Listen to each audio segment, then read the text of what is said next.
నమస్తే, నేను Keshav. Welcome to prime debate. Tirupati ట్వీట్లు ట్విస్ట్లు తమాషాగా మారిపోతున్నాయి. 3 ప్రధాన పార్టీల అభ్యర్థులు నామినేషన్లు వేయడం, తెలుగుదేశం పార్టీ ఇప్పటికే ప్రచారం మొదలుపెట్టడంతో ఓటర్లను ఆకట్టుకునేందుకు ఎవరి దారిన వారు ప్రయత్నాలు చేస్తున్నారు. అధికార పార్టీ అభ్యర్థి గురుమూర్తి ఈరోజు నామినేషన్ వేశారు. మంత్రులు, ఎమ్మెల్యేలు, నేతల హడావిడితో తిరుపతి మారుమోగిపోయింది. మరోవైపు బీజేపీ అభ్యర్థిగా ఉన్న రత్నప్రభ నామినేషన్ సమర్పణలో ఆ పార్టీ ఎంపీలు జీవీఎల్ నరసింహారావు, సీఎం రమేష్ తదితరులు పాల్గొన్నారు. కాంగ్రెస్ పార్టీ అభ్యర్థి చింతామోహన్ కూడా నామినేషన్ వేశారు. ఈ సందడిలో వైసీపీ ఎంపీ విజయసాయిరెడ్డి చేసిన ట్వీట్లు కాకరేపాయి. ఉప ఎన్నికల కోసం విపక్షాల డ్రామాలకు జనం నవ్వుకుంటున్నారని విజయసాయి మండిపడ్డారు. చెవిలో క్యాబేజీలు పెడుతున్నారని సెటైర్లు వేశారు. బీజేపీ, టీడీపీలని కడిగి పారేశారు. విజయసాయి కామెంట్స్పై బీజేపీ రాష్ట్ర అధ్యక్షుడు సోము వీర్రాజు మండిపడ్డారు.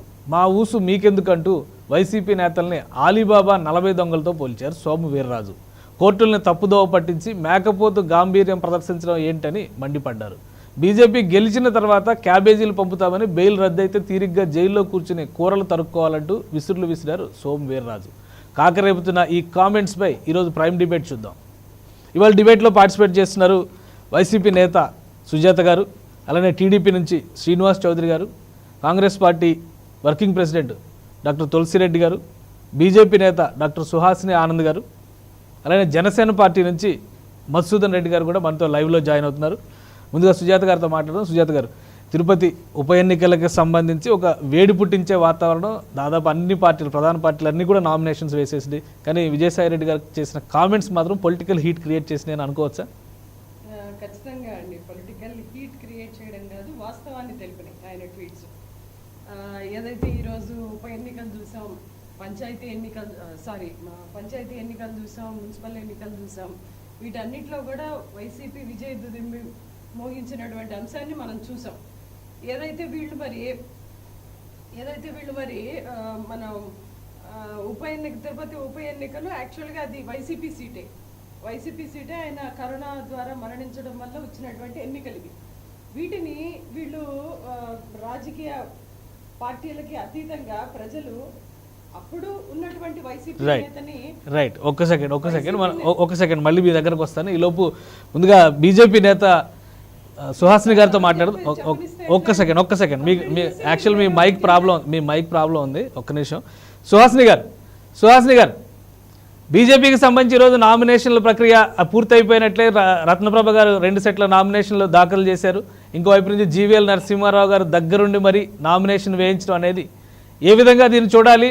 ఒకవైపు నుంచి సోము వీర్రాజు గారు చేసినటువంటి కామెంట్స్ రాజకీయంగా తిరుపతి ఉప ఎన్నిక వేడి పుట్టిస్తోంది అని చెప్పి అనుకోవచ్చా? ప్యానెల్లో ఉన్న పెద్దలందరికీ నమస్తే అండి. వేడి అండి ఎవరి ఇప్పుడు మేము జనసేన అలయన్స్ లో ఉన్నామన్న విషయం జగద్విదితం. అది ముందు నుంచి ఉన్న మాటే. అది ఇవాళ ఈ అలయన్స్ ఒక్కొక్క స్టేజ్ బై స్టేజ్ మనం కొన్ని ఎలక్షన్స్ చూసాము. సో ఆ ఎలక్షన్స్ అప్పుడు చేసిన ఏదైతే ఒక ఈక్వేషన్స్, అంటే మేము ఏ విధంగా సమాయత్తం అయ్యాము, ఏ విధంగా కార్యకర్తలు పనిచేశారు, అవన్నీ కూడా కొంచెం విశ్లేషణ చేసుకుని ఈసారి అందులోనూ ఇది మున్సిపాలిటీ ఎలక్షన్స్ కాదు, ఇది లోకల్ బాడీ ఎలక్షన్స్ కాదు, this is MP, this is parliament స్థానం అనుకున్నది. సో దానికి ఏ విధంగా వెళ్తే బాగుంటుంది అని చాలా జాగ్రత్తగా ఒక సమన్వయంతో మేము బీజేపీ అండ్ జనసేన ఒక ఆలోచన చేసి ఒక నిర్దిష్టంగా మేము ముందుకెళ్తున్నాం. దానిలోనే సమన్వయ కమిటీ మీటింగ్ కూడా పెట్టడం జరిగింది. నాదెండ్ల మనోహర్ గారు కూడా వచ్చారు.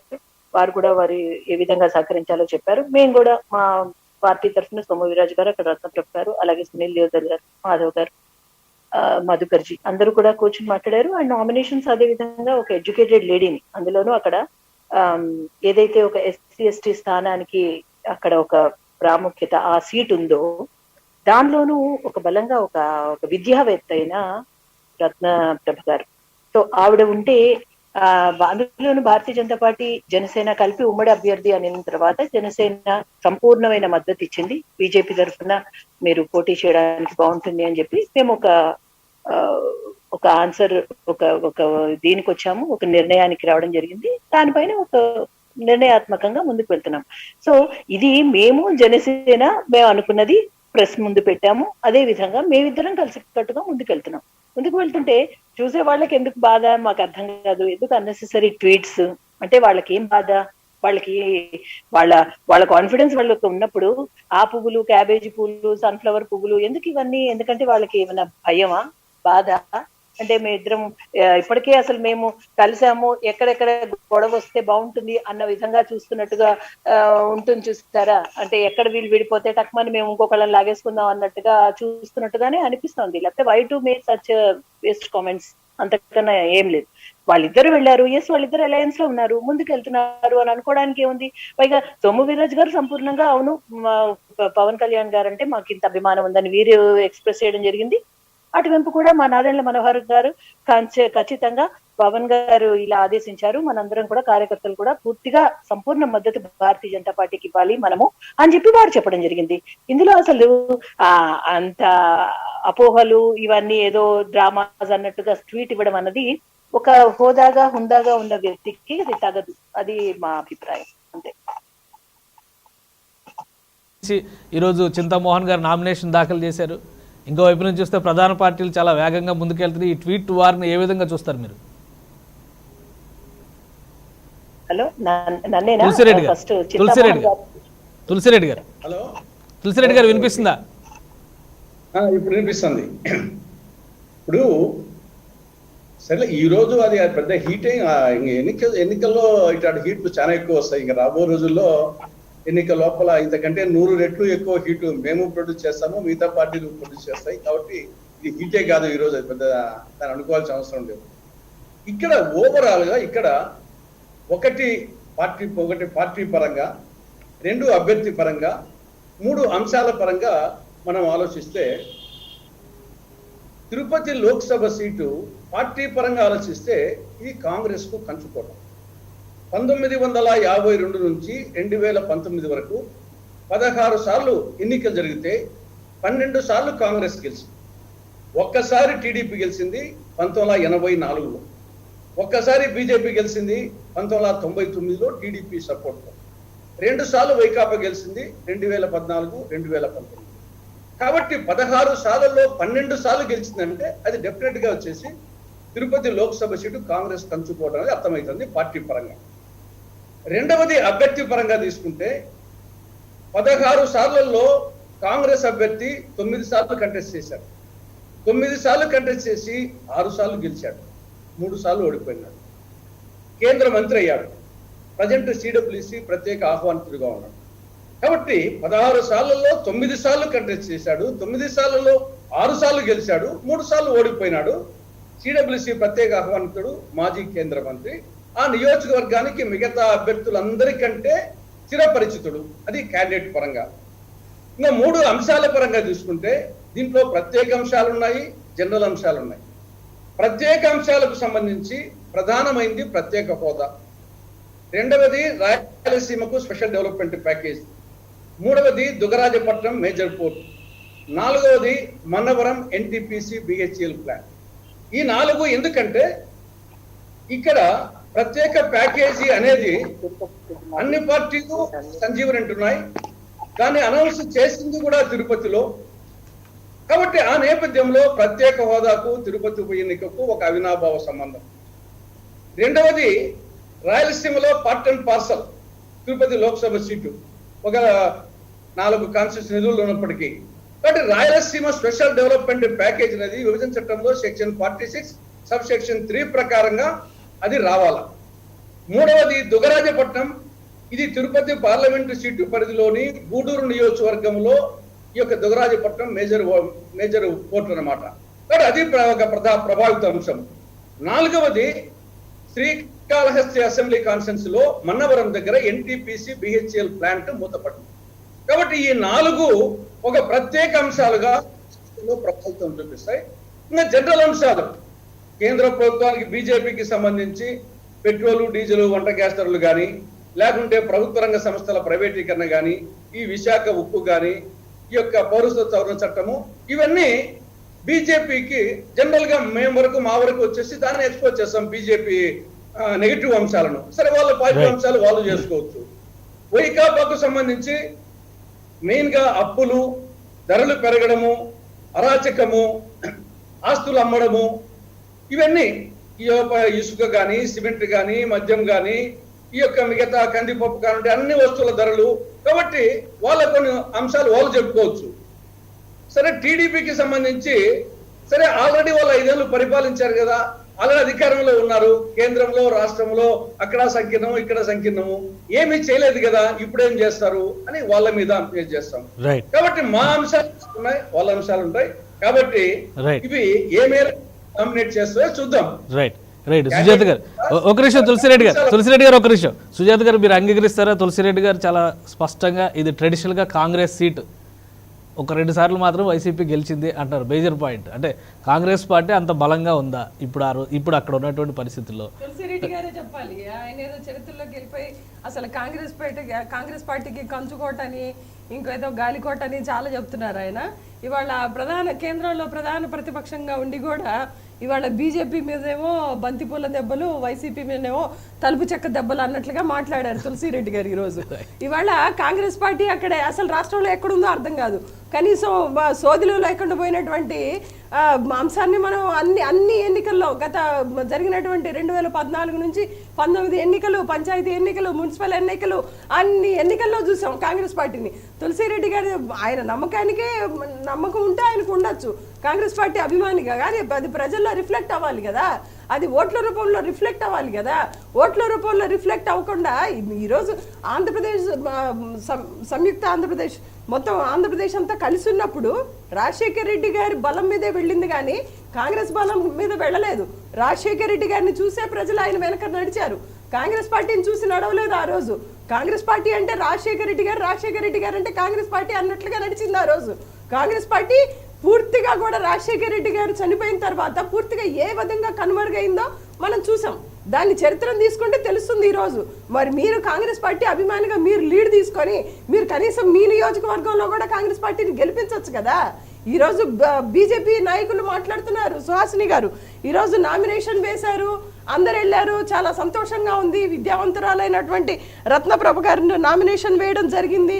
ఏమంటే మీరు జనసేనతోటి పొత్తు పెట్టుకున్నారు, జనసేనతోటి పొత్తు పెట్టి ఏ జనసేన కార్యకర్త అన్న నామినేషన్కి అటెండ్ అయ్యాడండి? ఏ జనసేన కార్యకర్త అటెండ్ అయ్యాడా? ఎందుకు ఈ పొత్తు అంటే అర్థం ఏంటి? అసలు ఒక సిద్ధాంతాన్ని, ఒక భావజాలాన్ని ప్రజల్లో సంయుక్తంగా తీసుకెళ్లడం. అసలు పొత్తు అనేదాన్ని మీరు ఒక అతుకులు బొంతుగా చేసినటువంటి పరిస్థితి ఈరోజు చూస్తున్నాం. జనసేన కార్యకర్తలు మొత్తుకుంటున్నారు బీజేపీ వల్ల మేము నష్టపోతున్నామని. సరే మీరు తిరుపతిలో సంయుక్త అభ్యర్థిని మీరు ప్రకటించారు, ఒక్క జనసేన కార్యకర్త గాని ఎవరన్నా ఉన్నారా అక్కడ? కేవలం మీరే ఉన్నారు, మీ నాయకులే ఉన్నారు, మీ నాయకురాలుగా ఆమెకి నామినేషన్ వేయించుకున్నారు, మంచిది. మళ్ళీ పొత్తులో ఈ ముసుగులో గుద్దులాట ఎందుకండి? పొత్తు అంటే మీరు ఆ భావజాలాన్ని కానీ ఆ నాయకుల్ని కానీ మీ వెంట నడుపుకోవాలి, ప్రజలకి చూపించాలి మా సిద్ధాంతాలు మా భావజాలాలు ఒకటి కాబట్టి మేము కలిసి వెళ్తున్నామని. అసలు ఏ రోజు కూడా కనిపించదు జనసేన పవన్ కళ్యాణ్ గారిని ప్రచారానికి రమ్మని మీరు అభ్యర్థిస్తున్నటువంటి పరిస్థితి రోజు పేపర్లలో చూస్తున్నాం. ఏ రోజు కూడా మీ నాయకులు జనసేన కార్యకర్తలు మీ వెనక నడవరు, మీరు జనసేన వెనక నడవరు. మీకంటూ ఒక సంయుక్తమైన సిద్ధాంతం లేదు ఇక్కడ. దీన్ని పొత్తంటారండి? మీరు చెప్పండి. సుహాసిని గారు చాలా కాలం నుంచి మీరు రాజకీయాల్లో ఉన్నారు కదా, మీరు ఏదారి ఆయన గోదావరి అన్నప్పుడు దీన్ని పొత్తనే అంశాన్ని అసలు ఎక్కడ కనిపిస్తుంది ప్రజలకి? ఏ రకంగా మీరు ఒక సిద్ధాంతాన్ని ముందుకు తీసుకెళ్తున్నారు? రైట్ మధుసూదన్ రెడ్డి గారు జనసేన నాయకులు మీరు చెప్పండి. సుహాసిని గారు అన్నారు, ఆవిడ ఇగో ఇదే కరెక్ట్. ఇప్పుడు ఈవిడ ఎన్నో అపోహలు రేస్ చేశారు కదా, ఈ అపోహలు ఇంతమంది ఇలా మాట్లాడుతున్నారు కాబట్టే దీనికి తెరపడాలనే నిన్న సమన్వయ కమిటీ పెట్టి ప్రెస్ సాక్షిగా అందరూ మాట్లాడారండి. అంతకన్నా ఏం మాట్లాడతాము? ఇంతకన్నా నమ్మించాల్సిన పనే లేదు కదా. ఇతర పార్టీస్ ని నమ్మకం మాకెందుకండి, మాకు ప్రజల నమ్మకం కావాలి అంతే కదా. సో ఇప్పుడు ఆవిడ ఏమేం క్వశ్చన్స్ చేశారో అవేమీ లేవు, అవన్నీ లేవు. మేము క్లియర్ గా ఉన్నాం. Our relationship and hour alliance is very clear అన్నట్టుగానే నిన్న చక్కగా ఓపెన్ గా ప్రెస్ ముందుకు వచ్చి మాట్లాడడం జరిగింది. సో ఇవన్నీ అపోహలు పెట్టుకోవద్దు సుజాత గారు. సో మీ పని మీరు చేసుకోవచ్చు, మా పని సుహాసిని గారు. నేను ఇప్పుడు ఎందుకండి అదే మేము ఏం చేస్తున్నామో మేము ఎలా ఉన్నామో మీరేం సుజాత గారు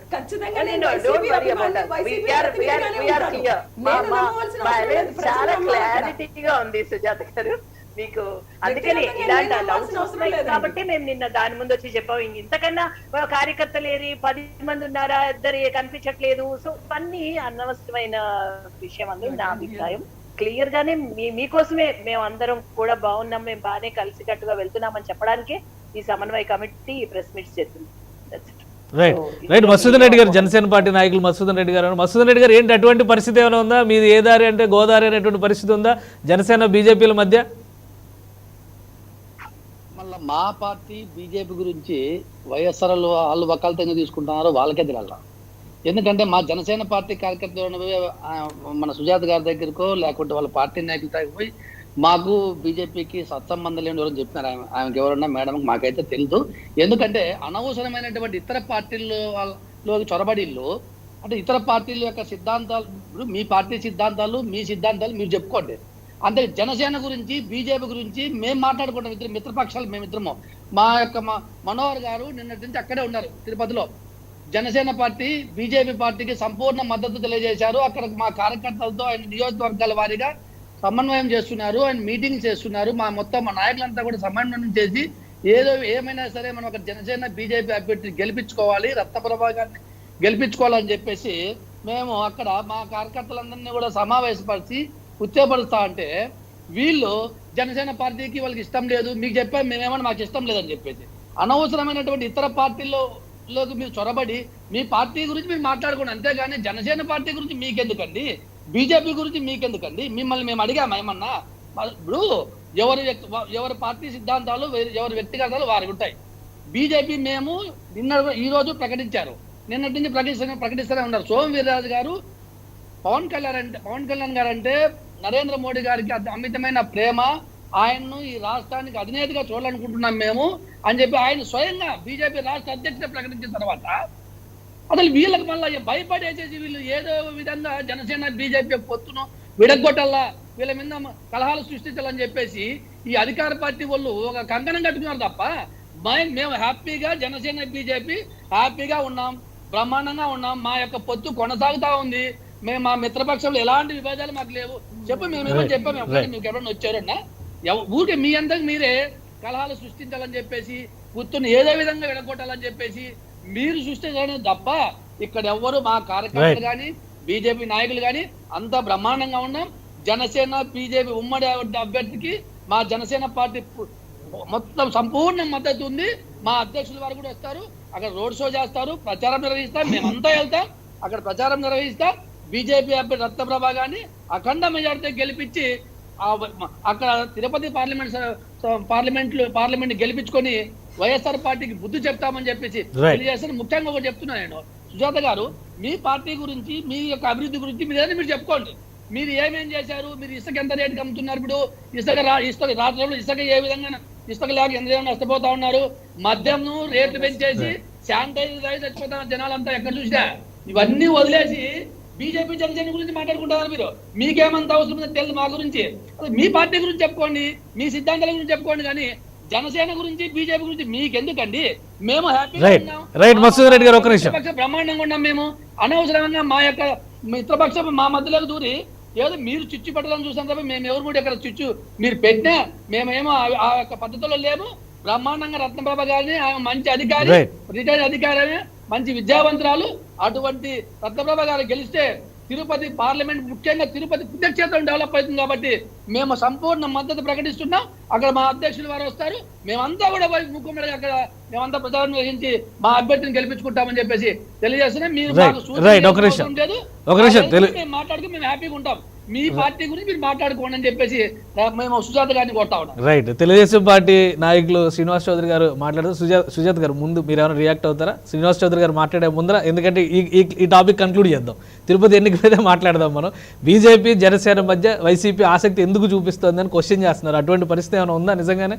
అంటే మన ఇదేమి ఆయన వాళ్ళ నాయకుడు వ్యక్తిగత విషయం కాదు కదండి, ఇది ఖచ్చితంగా రాజకీయాలు. ఇది ఖచ్చితంగా రెండు పార్టీలు ఒక రాజకీయాలమ్మా, మా పార్టీ జనసేన పార్టీ బీజేపీ పార్టీకి సంబంధించింది అంతేగాని మేము ఎవరో చెప్పామా? ఒక నిమిషం, చెప్పండి. ఒక నిమిషం మేడం నేనే మా పార్టీ వాళ్ళు ఎవరన్నా వచ్చి ఒక నిమిషం మసూదన్ రెడ్డి గారు మీరు మాట్లాడినప్పుడు వ్యక్తిగతం కాదు, అంతర్గత విషయాలు ఇది అంతేగాని మీరు దీంట్లో చొరబడి వాళ్ళ కార్యకర్తలకు ఇష్టం లేదు, వీళ్ళ కార్యకర్తలకు ఇష్టం లేదు. ఎవరు చెప్పారు? నేను చెప్పాను, మా కార్యకర్తలు చెప్పారు. చెప్పండి. అంతేగాని మా యొక్క పార్టీ యొక్క రైట్ మసూదన్ రెడ్డి గారు ఒక్కొక్కరు మాట్లాడదాం మసూదన్ రెడ్డి గారు ఇద్దరు మాట్లాడితే సబ్జెక్ట్ అర్థం కాదు.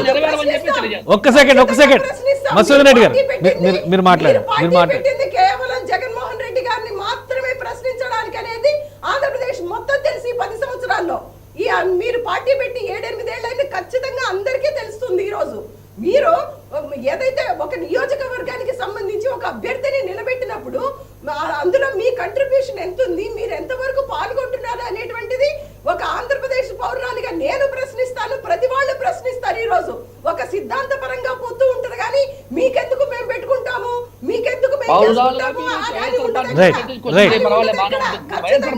ఖచ్చితంగా అధికార పార్టీలో ఉన్నటువంటి అధికార ప్రతినిధిని మీరు ఎలా ప్రశ్నిస్తున్నారో మేము కూడా ప్రతిపక్షంలో ఉన్నటువంటి ప్రతినిధులను అలాగే ప్రశ్నిస్తాం. మీకెందుకు అనేటువంటి హక్కు మీ రాజకీయ అజ్ఞానాన్ని తెలుపుతుంది. ఈ రోజు మీ రాజకీయ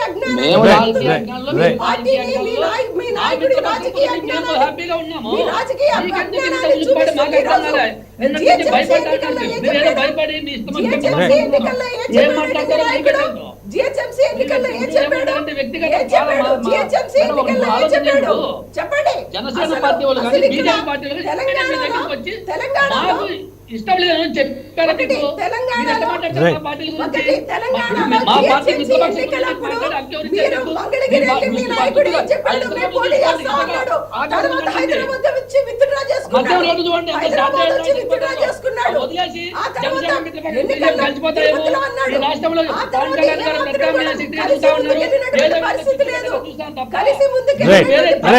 రైట్ ఒక నిమిషం సుజాత గారు ఒక నిమిషం మసూదన్ రెడ్డి గారు ఒక నిమిషం ఎవరిది అర్థం కాదు. అందుకే ఒక నిమిషం రైట్ మసూదన్ రెడ్డి గారు ఒక సెకండ్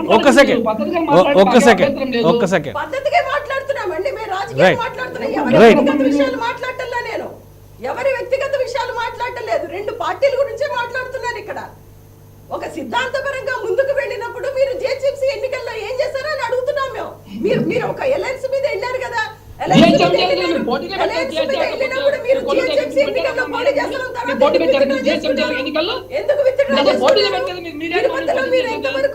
రైట్ ఒక సెకండ్ మసూదన్ రెడ్డి గారు ఒక సెకండ్ సుజాత గారు ఒక సెకండ్ మసూదన్ రెడ్డి గారు ఇప్పుడు రెండు పార్టీల నాయకులు కూడా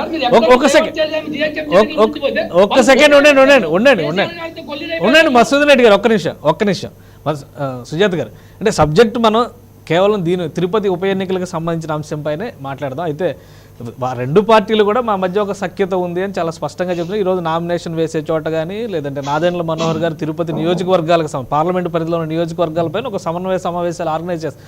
అంటే దీని మీద ఒక క్లారిటీ వాళ్ళు ఇస్తున్నారు, ఒక స్ట్రాటజీతో వెళ్తున్నారు. కింది స్థాయిలో కార్యకర్తలను కలుపుకుంటా ఉన్నారు, పై స్థాయిలో నాయకులతో మంత్రాలు జరుగుతున్నాయి, వాళ్ళ ప్రయత్నం. కానీ వైసీపీ పదే మీ మధ్య పొత్తు లేదు, మీ మధ్య చెప్పి వదిలిపెట్టేస్తాను నేను, వేరే వాళ్ళు కూడా మాట్లాడాలి. ఇప్పుడు ఏంటంటే మేము ఏదైతే వాళ్ళు నామినేషన్ వేసేటప్పుడు ఒక లీడర్ కానీ ఒక కార్యకర్త కానీ ఎవరు లేరు. ఎందుకంటే మనం అన్ని వెబ్సైట్స్లో ఇవాళ అన్ని ఏది జరుగుతుంది అనేది నిమిషాల మీద అన్నీ వస్తూనే ఉన్నాయి. జనసేన నాయకులు కానీ కార్యకర్తలు కానీ ఏమాత్రం అందులో పాలు పంచుకున్నట్లు ఎక్కడా చదవలేదు నేను. కాబట్టి జనసేన బీజేపీ పొత్తు అనేది సిద్ధాంతపరంగా వాళ్ళు ఈ సిద్ధాంతం మీద ముందుకెళ్తున్నామని చదివినటువంటి దాఖలాలు కూడా లేవు. ఈ రకంగా ఉన్నటువంటి అప్పుడు ప్రజలకి కానీ నాకు కానీ ఖచ్చితంగా అనుమానం వస్తుంది. దాన్ని మేము ప్రశ్నించాం కానీ అది మా వ్యక్తిగత విషయం అని మీరు చెప్తే ఎలా అవుతుంది? మీరు ఏ సిద్ధాంతం మీద వెళ్తున్నారో చెప్పండి, ఎక్కడ మీ కంట్రిబ్యూషన్ ఉందో చెప్పండి. మీరు సిద్ధాంతం మీద ఇద్దరు పొత్తు మీద వెళ్తున్నా అన్నప్పుడు దానికి సమాధానం చెప్పుకోకుండా ఇది మా వ్యక్తిగత విషయం అంటే ఎట్లా? ఈ ప్రశ్నకి ఒక నిమిషం మసూదన్ రెడ్డి గారు ఒక నిమిషం సుహాసిని గారు ఈ ప్రశ్నకు సమాధానం చెప్పగలరా? ఈరోజు నామినేషన్ వేసేటువంటి క్రమంలో జనసేన నాయకులు కానీ ముఖ్యమైనటువంటి నాయకులు కానీ లేదా కార్యకర్తలు కానీ ఎవరైనా బీజేపీ అభ్యర్థి వెంట ఉన్నారా? ఈ మద్దతు ఇచ్చారు అంటే నామినేషన్ వరకు రావక్కర్లేదు, వెనకాలే బీజేపీ క్యాండిడేట్ అక్కడ కదా పోటీ చేస్తున్నది. బీజేపీ క్యాండిడేట్ కి సంపూర్ణ మద్దతు జనసేన పలికింది. ఎంతవరకు పలకాలి, ఎంతవరకు మాట్లాడాలో వాళ్ళు అంతవరకు చక్కగా మాట్లాడారు. అలా అని అర్థము నామినేషన్స్ కి ఈ తండోపతండాలుగా వెళ్తున్నప్పుడు మొత్తం కార్యకర్తలు అందులో ఉంటారు. అందులో మీకు తెలియకపోవచ్చు, ఖచ్చితంగా జనసేన బీజేపీ కార్యకర్తలు ఉంటారు. కానీ ఎంటర్ అయ్యేటప్పుడు దానికి ఒక లిమిట్ ఉంది లోపలికి వెళ్ళడానికి. సో అందువల్ల అంతవరకు వాళ్ళు చెప్పారు. లోపలికి వెళ్ళడం ఒకళ్ళు వీళ్ళు ఒకళ్ళు వాళ్ళు అలా 1:1 2:2 రేషియో ఉండాలి అని లేదండి. అది మా understanding. We have good understanding కదా. సో అక్కడి వరకు వెళ్ళారా, తలుపు వరకు వెళ్ళారా, గుమ్మం వరకు వెళ్ళారా, లోపలికి వెళ్ళారా, ఇవన్నీ అనవసరం అంటున్నాను రైట్. ఒకటి ఒక చిన్న అంశం. ఇప్పుడు ఏ పార్టీని ఎవ్వరు విడగొట్టాలని చూడరండి. మనం చేసే పనులు ప్రజల్లోకి వెళ్తాయి. వైసీపీ పార్టీ సొంతగా వెళ్ళినా ప్రజల్లోకి, వాళ్ళిద్దరు అలయన్స్ తోటి వెళ్ళినా కానీ అవి ప్రజల్లోకి వెళ్తాయి. ప్రజల్లో నుంచి వచ్చినటువంటి అనుమానాల్ని మనం ఇక్కడ చెప్తాం. కానీ మీకు అనుమానం వచ్చింది కానీ మేము వెళ్ళామంటే అది వాళ్ళ విజ్ఞతకి వదిలేస్తాం. ఈ రోజు సుజాత గారు యాక్చువల్లీ సుజాత గారికి థ్యాంక్స్ ఫర్ హర్ కన్సర్న్. అక్కడ ఆ లోపలికి కూడా ఇద్దరు వచ్చి ఉంటే బాగుండేది అన్నట్టుగా ఆవిడ అభిప్రాయపడుతున్నారేమో. బట్ పర్వాలేదండి, మాకు చింతామోహన్ గారు ఒక్కరే వెళ్ళి వేసారు నామినేషన్. అట్లయితే వెళ్ళలేదా అని కాదండి,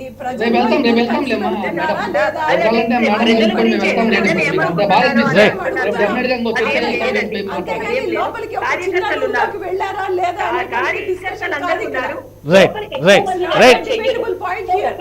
వెళ్తారంటే అది దట్స్ నాట్ మెయిన్ పాయింట్. ఒకళ్ళిద్దరు తప్ప ఇంపార్టెంట్ గా వెళ్తారు తప్ప అందరూ వెళ్ళాలని లేదు నామినేషన్.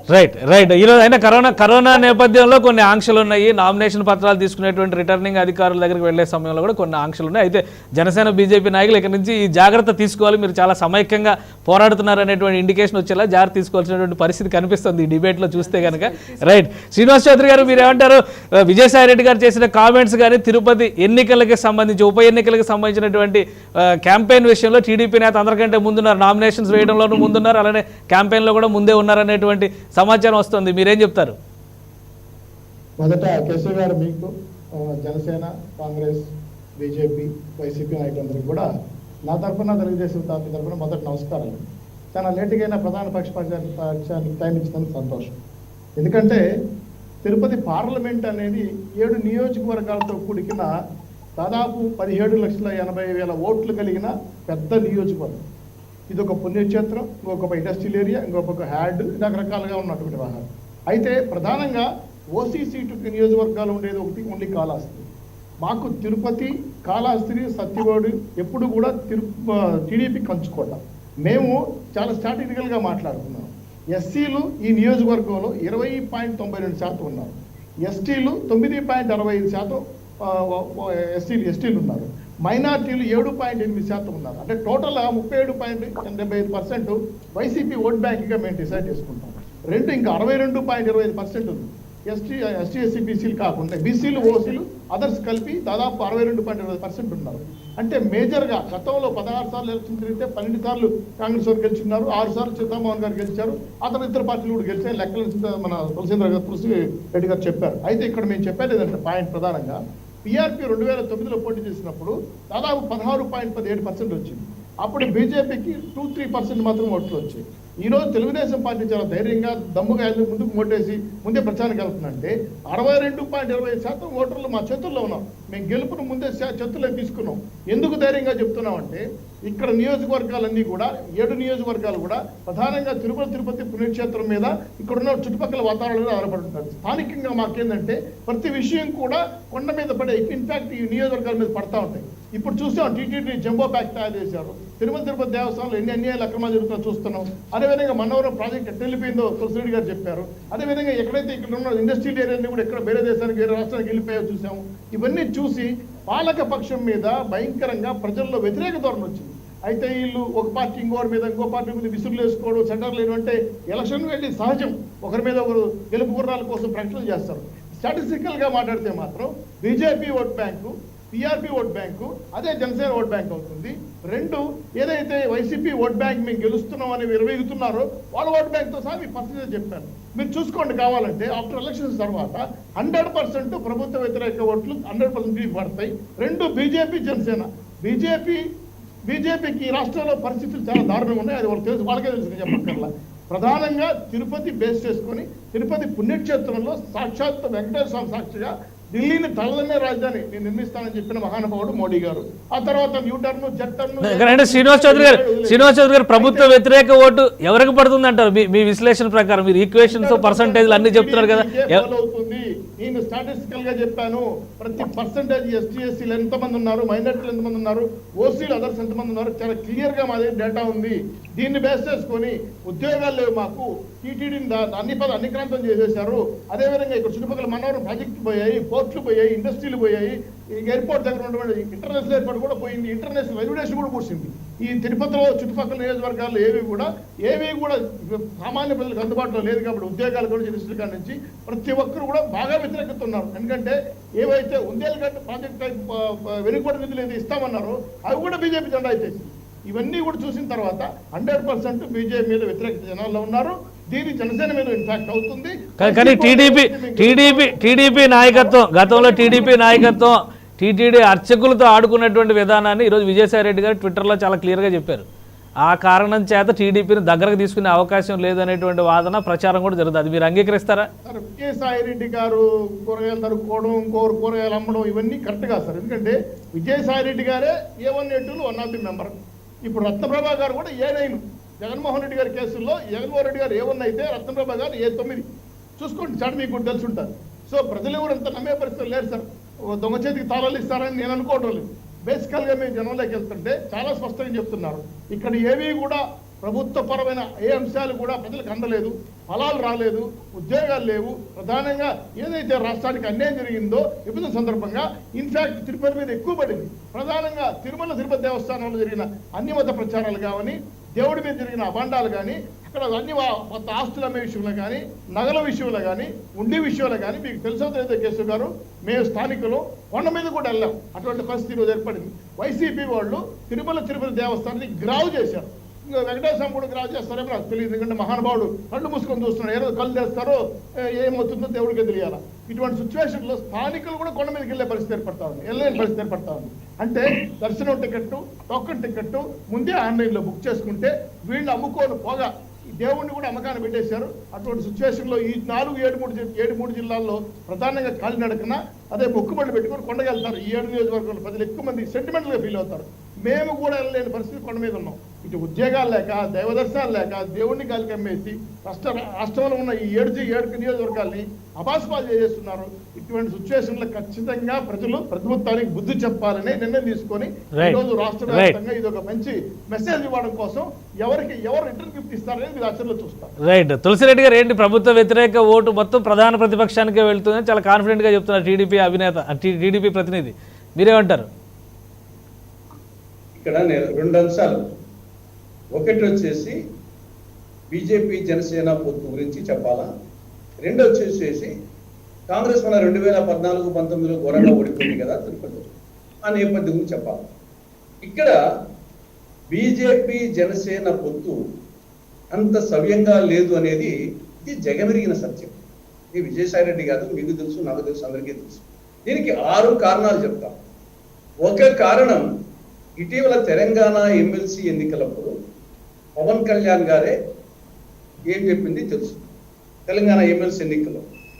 నంబర్ 2, మన మున్సిపల్ ఎన్నికలు అయిపోయిన తర్వాత జనసేన అధికార ప్రతినిధి ప్రెస్ మీటింగ్ లో బీజేపీ గురించి ఏం చెప్పింది మనకు తెలుసు. 3వది, తిరుపతి సీటు గురించి సోము వీర్రాజు గారు బీజేపీ కంటెస్ట్ చేస్తున్న మొదట్లో చెప్పినప్పుడు జనసేన పార్టీ వాళ్ళు ఏ విధంగా రియాక్ట్ అయింది మనకు తెలుసు. 4వది, ఇప్పుడు జనసేన వాళ్ళు చాలా తీవ్రంగా తిరుపతి టికెట్ కోసం ప్రయత్నం చేశారు, కానీ ఇవ్వలేదు, అది లోకానికి తెలుసు. 5వది, బీజేపీ నార్త్ ఇండియా పార్టీ, ఉత్తర భారతదేశం పార్టీ దక్షిణ దేశానికి అన్యాయం చేస్తా ఉంది, ఈ విధంగా చేస్తే దేశమే విభజన అయిపోతుందని చెప్పేసి పవన్ కళ్యాణ్ గారు గతంలో అనేక సందర్భాల్లో పెద్ద ఇష్యూ చేశారు, ఉత్తర భారతదేశం దక్షిణ భారతదేశం అనే. 6వది, 2 పాచిపోయిన నటించారని చెప్పేసి ఆ స్థాయిలో ఆయనే మాట్లాడింది. కాబట్టి సరే ఇప్పుడు వచ్చేసి ఏదో ఎవరెవరు అడ్జస్ట్మెంట్ చేయొచ్చేమో కానీ అంత వాళ్ళు చెప్పినంత సఖ్యతగా పొత్తునేది అంత సవ్యంగా లేదనేది అది వాస్తవం. ఒకవేళ ఇప్పుడు అడ్జస్ట్ కావచ్చు, అయినా కానీ ప్రజలు వచ్చేసి అడ్జస్ట్ అయితేనే కానీ ప్రజలు వాచ్ చేస్తా ఉంటారు, అదొక అంశం. రెండవది, కాంగ్రెస్ పార్టీ 2014, 2019లో ఓడిపోయింది కదా అనేది. రాజకీయాల్లో ఓడలు బండ్లు, బండ్లు ఓడలు చాలా త్వరగా అయితే ఉంటాయి. దానికి బెస్ట్ ఎగ్జాంపుల్ నేను వైఎస్ కుటుంబం, ఎందుకంటే నాది కడప జిల్లా పులివెందుల నియోజకవర్గమే. పులివెందుల సర్పంచ్గా ఓడిపోయిన కుటుంబం వైఎస్ కుటుంబం, ఈవెన్ వార్డు మెంబర్గా ఓడిపోయిన కుటుంబం వైఎస్ కుటుంబం. అటువంటి కుటుంబం నుండి 2 సార్లు రాజశేఖర రెడ్డి గారు ముఖ్యమంత్రి అయ్యారు, ప్రస్తుతం జగన్మోహన్ రెడ్డి గారు ముఖ్యమంత్రి అయ్యారు. పులివెందుల సర్పంచ్గా ఓడిపోయారు, గతంలో వార్డు మెంబర్గా ఓడిపోయారు. 2014లో విశాఖ ఎంపీగా విజయమ్మ గారు ఓడిపోయారు.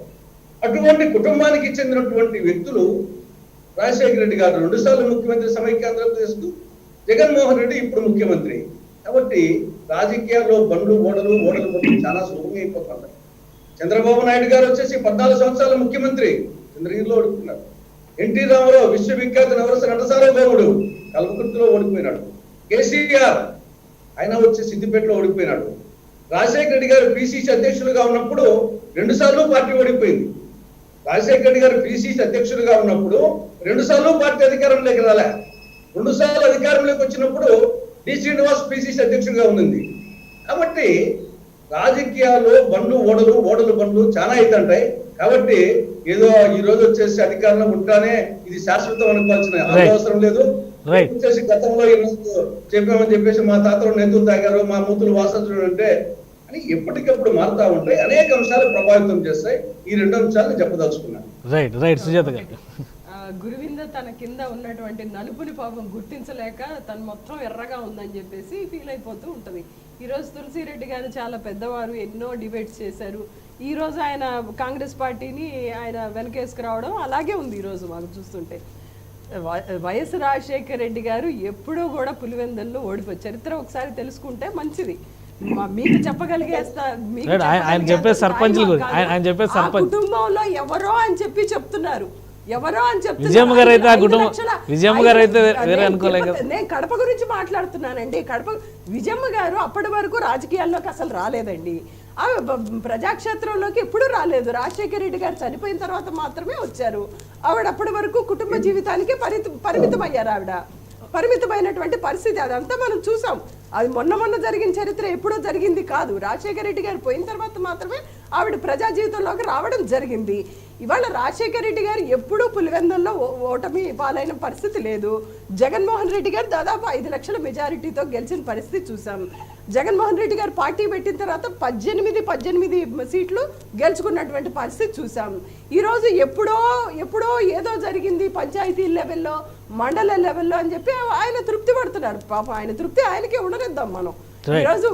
ఈరోజు తిరుపతి విషయానికి వస్తే కాంగ్రెస్ పార్టీ ఏం చేసిందంటే, కాంగ్రెస్ పార్టీ ఈరోజు ఎక్కడుంది అసలు రాష్ట్రంలో? మీరు చట్టం చేసి మీరు ఏ ఆంధ్రప్రదేశ్ పౌరుడు కూడా రాష్ట్ర విభజనని సమ్మతించలేదు. కానీ మీరు రాష్ట్రాన్ని అడ్డంగా తలుపులేసి విడగొట్టారు. స్పెషల్ స్టేటస్ కేటగిరీని మీరు చట్టం చేయకుండా వదిలేశారు. మీరు జావండి అని చెప్పేసి వదిలేశారు. ఈ రోజు అది రాష్ట్ర విభజన జరిగిన తర్వాత అసలు కాంగ్రెస్ పార్టీ ఎక్కడుందండి? నోటాకు వచ్చిన సీట్లు, బీజేపీ పార్టీకి వచ్చిన సీట్లు, ఓట్లు రాలేదు కాంగ్రెస్ పార్టీకి. మీరు కాంగ్రెస్ పార్టీ ఉందని చెప్పేసి మీరు జబ్బలు జరుచుకుంటున్నారో మాకు అర్థం కావట్లేదు. ఈ రోజు మీ ఆత్మతృప్తికి మేము వదిలేస్తున్నాం. ఈ రోజు ఆయన అనేది కూడా బళ్ళు ఓడలు అవుతాయని చెప్పి రేపు కాంగ్రెస్ పార్టీ రైతు అవుతుంది. టైటానిక్ షిప్ లో అవనివ్వండి, ఎవరు వద్దన్నారు చెప్పండి, కానివ్వండి. ప్రజాక్షేత్రంలో మీరు టైటానిక్ షిప్ అయినా మేము కూడా ఆనందిస్తాం, కూర్చొని ఖచ్చితంగా మేము ఆనందిస్తాం. కానీ లేనటువంటి దంపుడు కళ్ళం ఆశలు మీరు పెట్టుకొని ఆనందపడుతున్నారు. ఆనందపడండి. ఈరోజు ఇవాళ తిరుపతి ఎన్ని మతం రంగు పుయ్యాలని లేకపోతే మచ్చలు వేయాలని చెప్పేసేసి గడిచినటువంటి 2 సంవత్సరాల కాలంలో, దాదాపు ఇంకో 2 నెలలు గడిస్తే 2 సంవత్సరాల కాలం అవుతుంది వైసీపీ పార్టీ అధికారంలోకి వచ్చి, ఎన్ని రకాలుగా మతం మరకలు అంటించాలని మీరు చూసిన ప్రజలు మొన్న ఎన్నికల్లో ఎలాంటి తీర్పునిచ్చారో చూశారు. మీరు మతపరంగా కాకుండా ప్రజలు ఈరోజు ప్రజా సంక్షేమం మీద ఎంతవరకు చేస్తున్నారు? ముఖ్యమంత్రి స్థానంలో ఉన్నటువంటి వ్యక్తి ఏ మాట చెప్పాడో ఆ మాటని ఏ రకంగా నెరవేర్చుకున్నారు అనేది మాత్రమే చూస్తున్నారండి ప్రజలు. బీజేపీ వాళ్ళు చూశారు, బీజేపీ వాళ్ళు చూసాం మనం. ఏదైతే కేంద్రంలోకి వచ్చి మీకు అన్ని ఇస్తామని చెప్పేసి అధికారంలోకి వచ్చి ఇంతవరకు రాష్ట్రానికి ఏది ఇచ్చింది లేదు. వాటి మీద చెప్పడానికి చెప్తే బీజేపీ ప్రతినిధులు ఏం చెప్తారు? నేషనల్ హైవేలు వేసాము, లేకపోతే రైల్వే జోన్లు ఇచ్చాము, లేకపోతే 4 కాలేజీలు కట్టాము, ఇవి చెప్తారు. కాబట్టి విభజన చట్టంలో ఏమి ఇచ్చారు అంటే కరాఖండిగా చెప్పడానికి ఒక్క పాయింట్ ఉండదు అక్కడ. రేపు ప్రజల్లోకి వెళ్తే మిమ్మల్ని అడుగుతారు, జనసేన బీజేపీ అలయన్స్ ఖచ్చితంగా ఈ ప్రశ్న అడుగుతారు. ఎవరైతే మన మళ్ళీ బీజేపీ పార్టీతో అలయన్స్ పెట్టుకున్నారు, ఈ రోజు ఒక్క మాట మాట్లాడరు విశాఖ ప్రైవేటైజేషన్ మీద. ఏది కూడా రాష్ట్ర ప్రజలకి ఏం చెప్తున్నారు, మీరు ఎంతవరకు ఆ స్టాండ్ తీసుకొని ఉంటారు అనేది మాత్రమే ప్రజలు చూస్తున్నారు ఈ రోజు. రైట్ సుహాసిని గారు, మీరేమంటారు? బీజేపీ సమాధానం చెప్పాల్సినటువంటి ప్రశ్నలకి సమాధానాలు సిద్ధం చేసుకుందా తిరుపతి ఉప ఎన్నికలకు సంబంధించి? అసలు నాకు అర్థం కాదండి. సుజాత గారు ఏం చేశారండి? మీరు విభజించేశారు, మీరు అవి చేశారా, ఇవి చేశారా? అసలు వేదిషి అసలు ఎక్కడున్నారు? ఆవిడ అధికార పార్టీలో ఉన్నారు, అది గుర్తు పెట్టుకోవాలి. ఏం చెప్పొచ్చారండి వీళ్ళు అధికారంలోకి? మేము వస్తే 21 ఇస్తే మేము వెళ్ళిపోయి నిమిషంలో తెచ్చేస్తాము స్పెషల్ స్టేటస్, మాకు అదొచ్చేస్తే చేస్తే మేము అవి ఇచ్చేస్తాం ఇవి ఇచ్చేస్తాం అని ఇన్ని వరాలు ఇచ్చింది వాళ్ళే కదా. మరి ఏమైంది ఆ సత్తా ఇవాళ? ఎందుకు కూర్చుని మమ్మల్ని క్వశ్చన్ చేస్తున్నారు?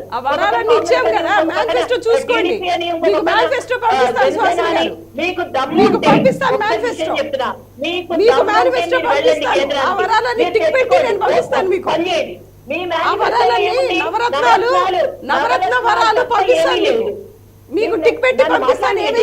చెప్పినవన్నీ నేను విన్నాను, మీరు చెప్పినవన్నీ నేను విన్నాను. ఒకసారి నన్ను ఆన్సర్ చేయనియండి. మీ మేనిఫెస్టో ఏమీ లేదు, నవరత్నాలు తప్ప. ఆ నవరత్నాలు పంచి పెట్టడమే అంతే తప్ప పర్మనెంట్ గా ఏం చేశారండి మీరు? పర్మనెంట్ గా ఏం చేయాలన్నా కేంద్రం ఫండ్స్తోనే. ఇవాళ తిరుపతి అటు అంతర్జాతీయంగా విమానాశ్రయం డెవలప్ అయినా, ఏ సంస్థ వచ్చినా, ఏ రోడ్లు వేసినా, లైన్లు వేసినా, అక్కడ జాతీయ సంస్థలు వచ్చినా, అక్కడ ఐటీ సెక్టర్స్ వచ్చినా, ఐఏఎం వచ్చినా, ఏదొచ్చినా అది కేంద్రం ఫండ్స్తోనే. అది గుర్తుపెట్టుకోవాలి. ఇవాళ పోలవరం చాలా బాగుంది, మేమే చేసాం అని మీరు గొప్పగా విర్రవీగుతున్నారు. దానికి 100% ఎక్కడి నుంచి వస్తున్నాయి? కేంద్రం నుంచే కదా వస్తున్నాయి నిధులు. ఇంకొకటి, మీరు అవి చేస్తాము ఇవి చేస్తాము, సరే విభజన చట్టంలో ఏమున్నాయో మీరు పాయింట్ బై పాయింట్ అడగండి, మీరు ప్రింట్అవుట్ తీసుకురండి, మేము అన్నిటికీ ఆన్సర్స్ చెప్తాము. మీరు ఏమి చేసి ఏ ప్రామిస్ చేసి గద్దెనెక్కారో అవి చెప్పండి ముందు. మీరు ఏమి చేయలేకపోయారు, అక్కడికి వెళ్ళి వంగి దండాలు పెడతారు. డైరెక్ట్ గా ఓపెన్ గానే అనౌన్స్ ఇచ్చేస్తారు కదా మీ నాయకుడు. మీరెందుకు మాట్లాడతారు? ఉన్న మాట అంటే మీకెందుకు? మీ నాయకుడే ఒప్పేసుకున్నాడు. సారీ, ఇక్కడ చాలా ఎక్స్ట్రీమ్ మెజారిటీ వచ్చింది కేంద్రంలో, మేము అడగలేము, మా వల్ల కాదు. మీరు అబద్ధాలు చెప్పొద్దు. మీరు ఒక వేదిక మీద కూర్చొని, ప్రజావేదిక మీద కూర్చొని మీరు అబద్ధాలు చెప్పొద్దు. మీరు అబద్ధాలు చెప్పొద్దు. మీరు అబద్ధాలు చెప్పొద్దు. అబద్ధాలు చెప్పొద్దు.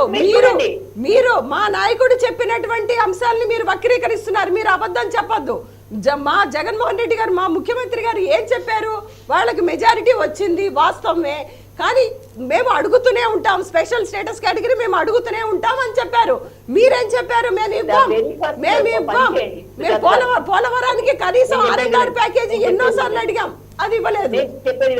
అది ఇవ్వలేదు. పోలవరం జీవనాడి అని చెప్పేసి కనీసం పునరావాస ప్యాకేజీ ఇచ్చినటువంటి పరిస్థితి లేదు. రేపు తిరుపతిలో అడుగుతారు ఖచ్చితంగా. మీరే సమాధానం చెప్పుకోవాల్సినటువంటి పరిస్థితి వస్తుంది. ఖచ్చితంగా అడుగుతారు ఆంధ్రప్రదేశ్ ప్రజలు.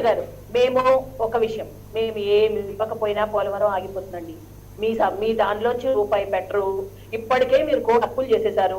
మీ కేంద్ర మీ పథకాలకే రూపాయలు లేవు ఇప్పుడు. సో మేము అక్కడ పోలవరం ఆగిపోతుంది మేము ఇవ్వకపోతే. అందుకని డోంట్ వరీ, కేంద్రం నుంచి తెచ్చుకుని అక్కడ కంప్లీట్ అవుతుంది. అదొకటి. రెండోది, మా వల్ల వెరీ నైస్ సుహాసిని గారు, మీరు చాలా ధైర్యంగా మేము ఇవ్వము చేసుకోండి అని చెప్తున్నారు. మేము మీ ఆస్తులు ప్రైవేటైజ్ చేసుకుంటాము, మీ ఆస్తులు ప్రైవేటైజ్ చేసుకుంటాము, మేము ఇవ్వము అని కరాఖండిగా చెప్తున్నారు. చాలా చాలా ప్రేమ ఉంది మీకు దక్షిణ భారతదేశం మీద. దక్షిణ భారతదేశంలో ఉన్నటువంటి రాష్ట్రాల్ని మీరు సవతి తల్లి ప్రేమతో చూస్తున్నామని మీరే ఒప్పుకున్నటువంటి పరిస్థితి ఈ రోజు. మీరే ఒప్పుకుంటున్నటువంటి పరిస్థితి. మేము ఇవ్వము అని కరాఖండిగా మీరు చెప్తున్నారు.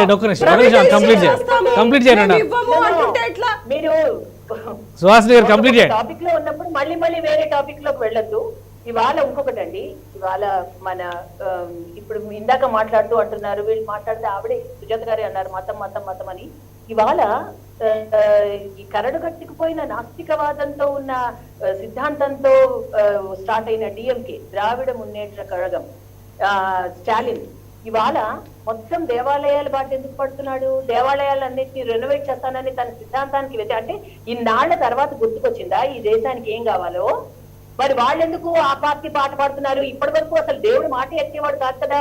ఇంకొకటి మమతా దీది జై శ్రీరామ్ అంటేనే కారెక్కేసి వెళ్ళిపోయారు ఆవిడ వెనక్కి. ఇవాళ యాదేవి సర్వభూతేషు అని స్తోత్రాలే వల్లించేస్తున్నారు. అంటే ఇంతవరకు లేని వాళ్ళెందుకు మతం కార్డు పడుతున్నారంటే ఈ దేశానికి కావాల్సింది మనం ఇంతవరకు మనం నెగ్లెక్ట్ చేసిన విషయం అని ఇవాళ భారతీయ జనతా పార్టీకి చూసి తెలిసిందా వీళ్ళకి? మొన్న రాహుల్ గాంధీ గారు జంజ వేసుకుని ఇవాళ నేను పండిట్ అని చెప్పుకుని సోమనాథ్ దేవాలయం చుట్టూ తిరిగే ప్రయత్నం ఎందుకు చేస్తున్నారు? ఇవాళ తెలిసిందా వాళ్ళకి? 75 ఏళ్ళగా ఏ సిద్ధాంతం ఇవాళ కొత్తగా సిద్ధాంతాలు తెలిసాయా వాళ్ళకి? నేను ఎందుకు మాట్లాడుతున్నానంటే మీరు ఇక్కడ ఇవాళ తిరుపతిలో ఒక బడుగు బలహీన వర్గానికి చెందిన ఒక ఉన్నతమైన విద్యావేత్త ఆవిడ వచ్చారు అంటే అక్కడ తిరుపతిలో మాకు ఏ కాన్ఫిడెన్స్ ఉంది అంటే డెఫినెట్లీ వీళ్ళేమో టీటీడీ ఫండ్స్ ని డైవర్ట్ చేయడానికి ప్రయత్నించారు. రామతీర్థం నుంచి అటు అంతర్వేది నుంచి జరిగిపోయినా ఒక్కళ్ళని పట్టుకోలేకపోయారు వీళ్ళు. ఏ మొహం పెట్టుకుని తిరుపతిలో వీళ్ళు వెళ్తారండి ఓట్లకి? నాకు అర్థం కాదు. సో ఇవాళ మేము అదే ధైర్యంగా చెప్తున్నాము. ఏదైతే వీళ్ళు మతం అంటున్నారో ఎస్ మేము ధైర్యంగా చెప్తున్నాము హిందుత్వ ఇస్ అవర్ ఎజెండా అని చెప్పి. మేమేం దాచట్లేదే. Definitely that is also our agenda. Hindutva అంటే ఏంటి? సర్వ మానవ సమాజం.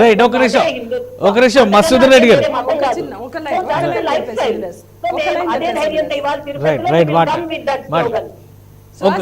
సుహాసిని గారు మీరు మతం అనేది మీ బీజేపీ పార్టీ పేటెంట్ రైట్ గా మీరు కబ్జా చేసినట్లు కనిపిస్తుంది. ఇది ఈరోజు మతం అనేది మనిషి మనోభావాల్ని గౌరవించడం తప్పితే మా పార్టీ ఏదైతే ఉందో మా పార్టీ సర్వమతం అనేది మా ఏజెండా. అన్ని మతాన్ని మేము గౌరవిస్తాం. హిందూ మతాన్ని, క్రిస్టియానిటీని, ముస్లిం, మీరు హిందూ మతాన్ని మాత్రమే మీరు గౌరవించి మతం మాత్రమే మా ఏజెండా అని ముందుకెళ్తున్నారు.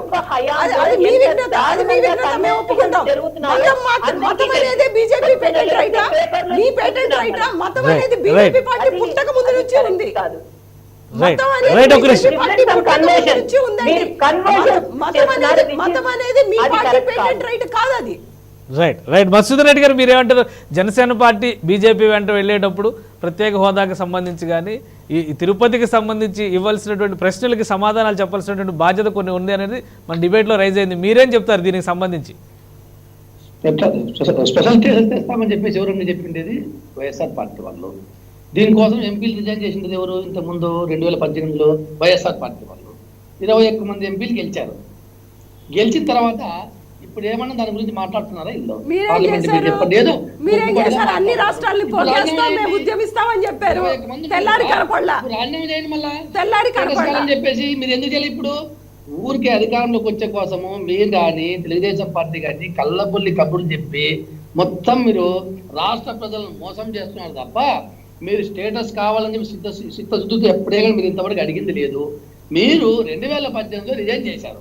కానీ ఇప్పుడు ఎందుకు రిజైన్ చేసి చెప్పండి. మళ్ళీ మీరు ఇప్పుడు 21 మంది ఉన్నారు కదా, ఇప్పుడు రిజైన్ చేయండి. మాకు స్టేటస్ ఇవ్వాల్సిందని అడగండి. మీరు పార్లమెంట్లో గట్టిగా అడగండి. అవన్నీ అడగరు. వీటికి వచ్చి జనసేన బీజేపీ మిత్రపక్షం సరిగ్గా లేదు.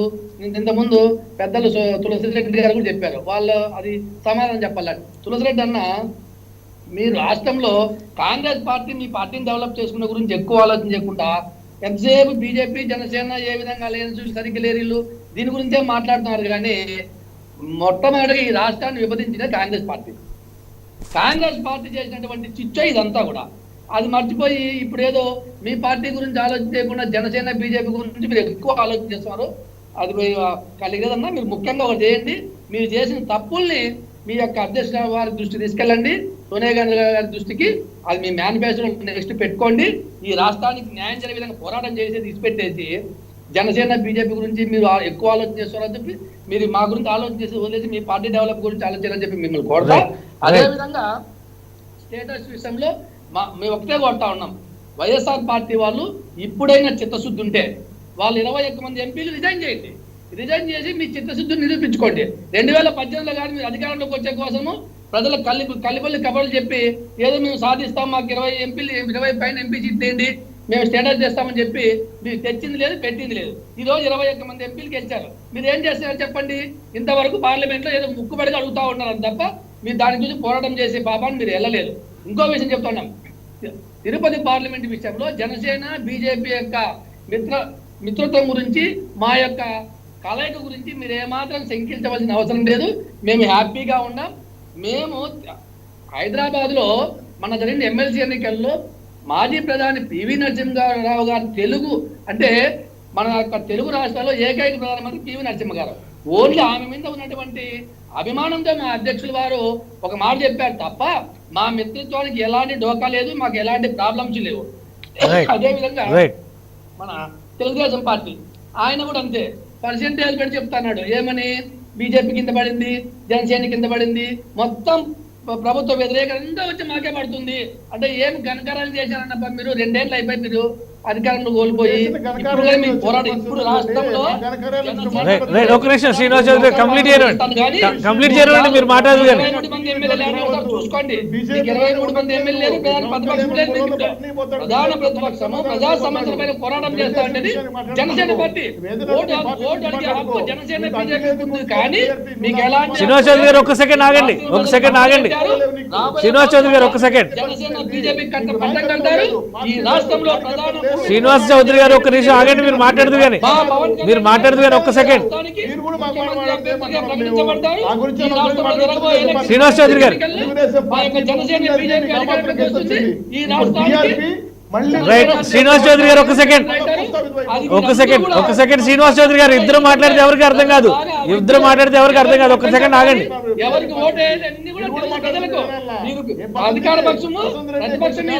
ఒక్క సెకండ్ శ్రీనివాస్ చౌదరి గారు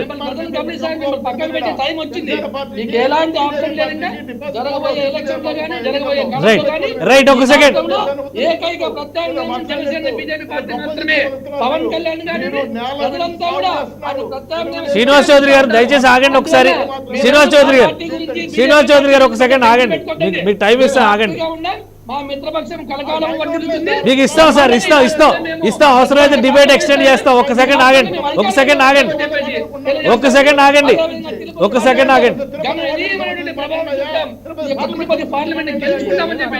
రైట్.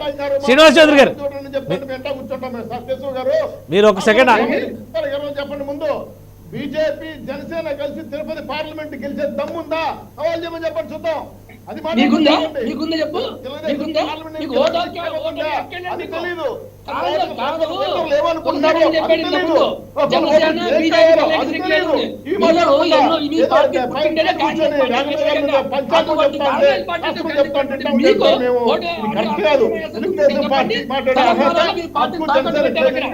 జనసేన పార్టీ బీజేపీకి ఎప్పుడు అమ్మేసింది, వాళ్ళ నాయకుడు ఎప్పుడు అమ్ముడుపోయాడు. ప్యాకేజీ పార్టీ కాబట్టి అది వెళ్ళిపోయింది, దాన్ని మేమేం చేయలేము. కాబట్టి మా గురించి మాట్లాడేటప్పుడు కొంచెం చూసి మాట్లాడండి. మీకు పార్టీ లేదు, అజెండా లేదు, కార్యకర్త లేదు, నిర్మాణం లేదు. అసలు మీ నాయకులు ఎవరో కూడా జనాలు కనపడరు, ఒక పేరు కూడా చెప్పలేరు. ఏదో సినిమా గ్లామర్ పెట్టుకొని మీరు పార్టీ నడుపుతున్నారు. అది ఇన్ని రోజులు నిలుస్తుంది చూస్తాం మేము కూడా. బీజేపీ పార్టీతో మీరున్నంత కాలం రైట్. ఒక నిమిషం మసూదన్ రెడ్డి గారు ఒక నిమిషం ఆగండి. కేసీఆర్ కి ఇక్కడ సోనియా గాంధీ గారిని పెట్టారు. మీకెక్కడుందండి హక్కు? మమ్మల్ని అడుగుతాం ఓటు అడిగే హక్కు లేదని మాకెందుకు చెప్పండి. ఈ రాష్ట్రంలో పెద్ద రైట్. ఒక నిమిషం మసూదన్ రెడ్డి గారు ఒక నిమిషం ఆగండి. మసూదన్ రెడ్డి గారు ఒక నిమిషం. భవిష్యత్తులో జనసేన బీజేపీ పార్టీ ఏ విధంగా ఎదుగుతుందో ఈ రాష్ట్రంలో ప్రధాన భూమికి ప్రతిపక్ష పాత్ర పోషిస్తుందని చెప్పేసి తెలియజేస్తా ఉన్నాం. రైట్. శ్రీనివాస్ చౌదరి గారు 2 విషయాలు. జనసేన బీజేపీ మైత్రి గురించి కాకుండా మనం తిరుపతి ఉప ఎన్నిక గురించి ఖచ్చితంగా మాట్లాడదాం. మీకు టైం ఇస్తాం, అవసరమైతే డిబేట్ ఎక్స్టెండ్ చేద్దాం మనం. కానీ ఒక విషయం, ఇప్పుడు ఈ డిబేట్లో రైజ్ చేసినటువంటి తులసిరెడ్డి గారు కూడా చాలా క్లియర్గా చెప్పారు. ప్రధాన ప్రతిపక్షానికి ఓటు, ప్రభుత్వ వ్యతిరేక ఓటు ప్రధాన ప్రతిపక్షానికి వస్తుందనేటువంటి ధీమా ఒక అపోహ మాత్రమే అంటున్నారు. మీరేమంటారు? దానికి సమాధానం ఏం చెప్తారు మీరు? సార్ కేశవ్ గారు చాలా మంచి ప్రశ్న వేశారు. ఆలస్యంగా ధన్యవాదాలు. ఈరోజు సర్వేపల్లి కానీ, గూడూరు కానీ, అదేవిధంగా పక్కన వెంకటగిరి కానీ, ఇంకా 4 నియోజకవర్గాలు నెల్లూరు జిల్లాలో ఉన్నాయి. 3 నియోజకవర్గాలు తిరుపతిలో ఉన్నాయి. 17,80,000 ఓట్లుంటే నేను ముస్లిమ్స్, మైనార్టీస్, అదేవిధంగా ఎస్టీసీలు ఎంత శాతంలో ఉన్నారు, ఎవరు ఖచ్చితంగా వాళ్ళ ఓట్ బ్యాంక్తో సహాయిస్తారని చెప్పేది కాకుండా కేంద్ర రాష్ట్ర ప్రభుత్వాలు తిరుపతి పార్లమెంట్ నియోజకవర్గాలు ఆంధ్ర రాష్ట్రం చేసిన నష్టాన్ని కూడా చెప్పాను నేను. దీనివల్ల ప్రభుత్వ వ్యతిరేక ఓట్లు ఖచ్చితంగా ప్రతిపక్షానికే వస్తాయని స్టాటిస్టికల్ గా చెప్పాను. మీరు చెప్పండి చూద్దాం, ఆ రాజకీయ పార్టీ నాయకులు చెప్పండి మాకు ఈ వర్గం వేస్తుంది, ఈ వర్గం వీళ్ళు చెప్పలేరు కదా. ఎందుకంటే ఏ వర్గానికి సమన్యాయం చేయలేదు, అది రాష్ట్ర పార్టీ కానీ, బీజేపీ పార్టీ కానీ, వైసీపీ పార్టీ కానీ. అందుకు మేము మాట్లాడేది ఏంటంటే, వీళ్ళు ఇప్పుడు 16 సార్లు ఎన్నికలు జరిగినా కానీ ఒకసారి గెలిచారు లేదా 2 సార్లు గెలిచారు అనుకుందాం ఎంపీగా, రాష్ట్రంలో అయితే ఒకసారి గెలిచారు. ఆ అధికారం ఇప్పుడు పొత్తుల గురించి మాట్లాడుతున్నారు అన్నారు. నేను మాట్లాడను, ఎందుకంటే రాజకీయాల్లో శాశ్వత పొత్తు మిత్రులు ఉన్నారు, శాశ్వత శత్రువులు ఉండరు. దాన్ని పర్మనెంట్ గా వీళ్ళతోనే ఉంటారని నేను చెప్పలేను. కాబట్టి రాజకీయాలు ఎప్పుడైనా మారచ్చు. మేము తిరుపతి ఓటర్లుగా, తిరుపతి పార్లమెంట్ వాస్తవులుగా మా పిల్లలు, మా భవిష్యత్తు సర్వనాశనం అయిపోయింది. విద్యా సమస్యలు రాకుండా అయిపోయాయి, మధుర అయిపోయినాయి, కోచ్ ఫ్యాక్టరీ వెళ్ళిపోయింది, మండవరం వెళ్ళిపోయింది, ఓట్లు అవటం లేదు. కేవలం బడ్జెట్ లో 50 కోట్లు 60 కోట్లు నిధించారు ఐఐటి ఐషార్కి విద్యాలయాలు కట్టమని చెప్పి. ఇంటర్నేషనల్ ఎయిర్పోర్ట్ ఇంతవరకు అమల్లోకి రాలేదు, ఇంటర్నేషనల్ రైల్వే స్టేషన్ కడతామని ఇంతవరకు రాలేదు. కొండ మీద ప్యాకేజీ పార్టీ ఆక్రమించుకొని మొత్తం కొండను మొత్తం అమ్మేసుకుంటున్నారు, దేవుడి సాగు ఇదిలో పెట్టేశారు. ఈ బాధలు మేము చెప్తున్నాం. ఇందువల్ల ప్రజలందరూ కూడా వ్యతిరేకతగా ఉన్నారు. ఈ రాష్ట్ర ప్రభుత్వం చేస్తున్న మత మార్పులు కావచ్చు, మత వ్యతిరేక కార్యక్రమాలు కావచ్చు, హిందూ దేవాలయాల దాడులు కావచ్చు, హిందూ దేవాలయాలు పగలగొట్టడం కావచ్చు, చివరికి పురోహితులు కూడా చరణాలతో కొట్టిన సంఘటన కూడా ఈ రాష్ట్ర ప్రభుత్వానికి ఉన్న ఘనత. ఎస్టీ ఎస్సీని చిరోమండం చేసిన ఘనత కూడా ఈ రాష్ట్ర ప్రభుత్వం ఉన్న ఘనత. ఇంకా పోతే బీజేపీ పార్టీ అన్నారు. మీరు చూసుకోండి, ఓటర్ల ఎలక్షన్లో గత ఎలక్షన్లో 2% 3% ఓట్లు కూడా రాలేదు. అప్పుడు టీడీపీతో పొత్తు పెట్టుకున్నప్పుడు 2% ఓట్లు వచ్చాయి. ఆ స్టాటిస్టికల్ గా మాట్లాడితే ఆంధ్ర రాష్ట్రానికి బీజేపీ నష్టం చేసింది, బీజేపీ పుచ్చుకోవాలని నష్టం చేసింది. కాబట్టి 100% మా ప్రభుత్వం, మా తెలుగుదేశం పార్టీకి ఓట్లన్నీ కాన్ఫిడెన్స్ గా వేస్తున్నారు. ఈ ఓట్లు వేయడం వల్ల తెలుగుదేశం పార్టీ కేంద్రానికి, రాష్ట్రానికి ఒక హెచ్చరికగా మారుతున్నాయి. ప్రజలందరూ తీర్పిపోతున్నారు. ఆ తీర్పుకి మేము సిద్ధంగా ఉన్నాం. మేమందరం కూడా ప్రజల్లోకి వెళ్తున్నాం. ప్రజల్లో చెప్పే మాటలు కూడా ఏంటంటే, తెలుగుదేశం పార్టీ ఖచ్చితంగా మళ్ళీ అధికారంలోకి వస్తేనే ఈ రాష్ట్రం బాగుపడుతుందని సామాన్య ఓటర్ అనుకుంటున్నాడు. కాబట్టి మేము ఎప్పుడో గెలిచాం, ఎప్పుడో గెలవలేదు అని చెప్పుకోవడం వల్ల ఆధారాలతో సహా మాట్లాడేది నేను స్టాటిస్టికల్గా చెప్పతున్నాను. చెప్పండి ఫలానా నియోజకవర్గంలో మా ఓటు బ్యాంక్ ఉందని నేను చెప్తాను. మీరు చెప్పగలరా? చెప్పలేరు. అందుకే చెప్తున్నాను నేను. మాకు 3 నియోజకవర్గాలు, సత్యవేడు, కాళహస్తి, తిరుపతి, టీడీపీ కంచుకోట. 100% మేము గెలుస్తున్నామని మీ ద్వారా తెలియజేస్తున్నాం. ఒకటి శ్రీనివాస్ చౌదరి గారు ఒకటి ప్రభుత్వాన్ని, రాష్ట్ర ప్రభుత్వాన్ని మీరు ఏకిపారేశారు. కానీ రాష్ట్ర ప్రభుత్వం తీసుకొస్తున్నటువంటి వాదన కూడా మనం కొన్ని విషయాల్లో అంగీకరించాలి. తెలుగుదేశం ప్రభుత్వం హయాంలో అర్చకులు తిరుపతికి సంబంధించినటువంటి దేవస్థానానికి సంబంధించి కొన్ని గందరగోళాలు జరిగాయి. ఆడిట్ విషయంలో కానీ, పింక్ డైమండ్ దగ్గర నుంచి చాలా స్టోరీలు ఉన్నాయి. వాటికి సమాధానం చెప్పారా? టీడీపీని అందులో యాక్సెప్ట్ చేయడానికి అవకాశం ఉందా? రెండోది, అర్చకులకు సంబంధించి వంశపారంపర్యంగా వచ్చినటువంటి అన్ని పదవుల్ని మీ ప్రభుత్వం రద్దు చేసిందనేటువంటి ఒక అపవాదం ఉంది. దీనికి మీరు సమాధానం చెప్పగలరా? వీటన్నిటినీ కాకుండా కేవలం తిరుపతి దేవస్థానం ఇంటర్నేషనల్ ఎయిర్పోర్ట్ చేసామని బీజేపీ ప్రకటించింది, రాష్ట్ర ప్రభుత్వం ప్రకటించింది. అలానే అంతర్జాతీయ ప్రమాణాలతో రైల్వే టెర్మినల్ను కూడా మేము డెవలప్ చేసామని చెప్తున్నారు. వీటి మీద ఆధారం చేసుకుని ఓటు పడుతుందని మీరు ఎంత భరోసాగా చెప్పగలరు? సార్, మొదట టీటీడీ అర్చకులు రమణ దీక్షితులు పింక్ డైమండ్ పోయిందని గతంలో ప్రకటించారు. దాని మీద కోర్టుకు వేశారు. మళ్ళీ ఎందుకు వైసీపీలోకి వచ్చారు? చంద్రబాబు నాయుడు ఇంట్లో ఉందన్నారు. ఈరోజు రాష్ట్ర ప్రభుత్వం అధికారంలో ఉండేది పోలీసులు అందరూ వాళ్ళే కదా. పోయి తోమని చెప్పండి, చంద్రబాబు ఇంటికి దొరుకుతుంది పింక్ డైమండ్. అదేవిధంగా రమణ దీక్షితులు మాట అన్నారు, దేవస్థానం ఉండిలో ఎవరు కానుకలు వేయొద్దని చెప్పారు. అందుకు మేము వ్యతిరేకించాం. హిందూ ధర్మ దేవాలయాల్లో కానుకలు ఎందుకు వేయవద్దు అని చెప్తామని చెప్పి పనిష్మెంట్ కింద ఆయన చర్యలు తీసుకున్నాం. మళ్ళా అదే రమణ దీక్షితుల్ని ఈ వైసీపీ ప్రభుత్వం అందులో ఎక్కించింది. ప్రజలందరూ దాన్ని వ్యతిరేకిస్తున్నారు. ఎవరైతే ఉండిలో కానుకలేదని చెప్పి సోషల్ మీడియాలో, పేపర్లో, టీవీలో ప్రకటించిన రమణ దీక్షితుల్ని మళ్ళా మీరు ఎత్తులు పెట్టుకున్నారు. అదేవిధంగా బ్రాహ్మణులకు మిరాసి, ఇది పాత ఎప్పుడో రామారావు గారి కాలంలో తీసేది మిరాసి సార్. ఎందుకంటే దేవుడి ఆస్తులు ప్రత్యేకంగా దేవాదాయ శాఖ కింద ఉంటేనే పరిరక్షించబడతాయి. కాబట్టి దీనికి ఒక ఐఏఎస్ ఐపీఎస్ ఉండాలని ఒక నామ్స్, సిస్టమ్స్, జీవోలు మార్చుకొని చేశారు. ఇప్పుడు గతంలో 8 మందో 9 మందో బోర్డు మెంబర్లకు ఉండేవాళ్ళు. ఇప్పుడు 55 మంది 60 మంది జంబో ప్యాక్. ఎవరు పోతారో ఎవరు వస్తారో తెలియదు. దేవస్థానంలో ఏ నగలు ఉన్నాయి, ఏ డబ్బులు అమ్మేశారో కూడా తెలియదు. చివరికి దేవస్థానంలో ఆస్తులు వేలాడ పెడితే కోర్టుకెళ్ళి ఆపింది కూడా తెలుగుదేశం పార్టీ ప్రతిపక్ష నాయకులు. ఇవన్నీ చూసినప్పుడు ప్రజలు ఇవన్నీ గమనిస్తున్నారు కదా. మీరు అన్నారు international airport, international railway station అని. సార్, పేపర్ల మీద ఉంది సార్, ఎక్కడ కానీ డెవలప్మెంట్ లేదు. మా రైల్వే స్టేషన్ తిరుపతి కెమెరా ఎత్తుకొని బొమ్మని చెప్పండి మేము మహానుభావుని, మా కెమెరామ్యాన్ని. కనీసం టాయిలెట్స్ కూడా శుభ్రంగా ఉండవు. ఇది ఇంటర్నేషనల్ ఎయిర్పోర్ట్, అదే రైల్వే స్టేషన్. ఇంటర్నేషనల్ ఎయిర్పోర్ట్ ఏ విమానాలు వస్తున్నాయి సార్? మాకు కార్గో విమానాలు రావు. ఏ విమానం కూడా గల్ఫ్ నేరుగా లేదు, హైదరాబాద్కి లేదు, కనీసం వైజాగ్ కూడా ఫ్లైట్ లేదు మాకు. అదే టెండరెన్స్ ఏర్పడవుతుందో నాకు అర్థం కాలేదు. ఎందుకంటే నిధులు లేకుండా ఇవన్నీ కూడా కేంద్ర రాష్ట్ర ప్రభుత్వాలు ఈ నియోజకవర్గానికి నష్టం చేసే ప్రజలు దీన్ని గమనిస్తున్నారు. ప్రధానంగా మన్నవరం లాంటి ఫ్యాక్టరీలు వెళ్ళిపోవడం వల్ల ఉద్యోగులందరూ ఇద్దరు పడ్డారు, కడుపు చేతులు పట్టుకుని రోజు వ్యవసాయం చేసుకుంటా కూలి బతుకులు వెళ్తున్నారు. ఇలాంటి ఇండస్ట్రీలు వెళ్ళిపోవడం వల్ల, ఒక టీడీ నష్టం చేయడం వల్ల, పరిశ్రమలు రాకపోవడం వల్ల, ఉన్న విద్యాలయాలకు నిధులు కేటాయించకపోవడం వల్ల తిరుపతి పార్లమెంటు పూర్తిగా దాదాపు ఆర్థికంగా దెబ్బతినిపోయింది. అటువంటి సిచ్యువేషన్ లో ఖచ్చితంగా తెలుగుదేశం పార్టీ పోరాటం చేసింది, వస్తా ఉంది. ఆ ఓటు బ్యాంక్ ఖచ్చితంగా మాకే వస్తుందని ధైర్యంగా చెప్పగలుగుతాం. రైట్. సుజాత గారు మీరు ఏమంటారంటే రాష్ట్ర ప్రభుత్వం నెగ్లెక్ట్ చేయడం వల్ల ఇప్పుడు మన్నవరం దగ్గర సంబంధించినటువంటి ఇండస్ట్రియల్ ఏరియాస్ దగ్గర నుంచి టీటీడీలో జరుగుతున్నటువంటి సమస్యలు ఇవన్నీ ప్రభుత్వం అంటే వైసీపీ ఏం చేయబోతుంది, ఏం ఎజెండా ఇవ్వబోతుంది తిరుపతి లోక్సభ స్థానంలో ఉన్నటువంటి ప్రజలకి? శ్రీనివాస్ చౌదరి గారు వాళ్ళ హయాంలో చేసినటువంటివి మీరు అడిగారు. పింక్ డైమండ్ గురించి కానీ, లేకపోతే ఆడిట్ ఎందుకు నిర్వహించలేదు, వీటన్నిటిని అడిగితే ఒక్కదానికి సమాధానం చెప్పలేదు.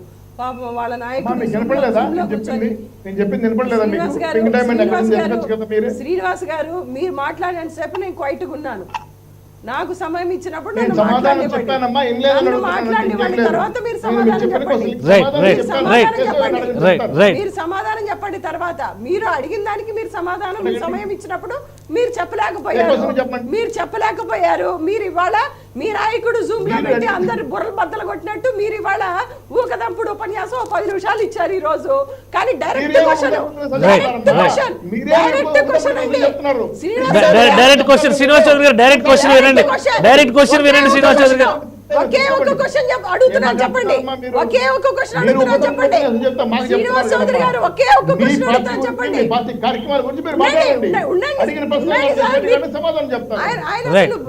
మీరు అడగండి ప్రశ్న అడగండి.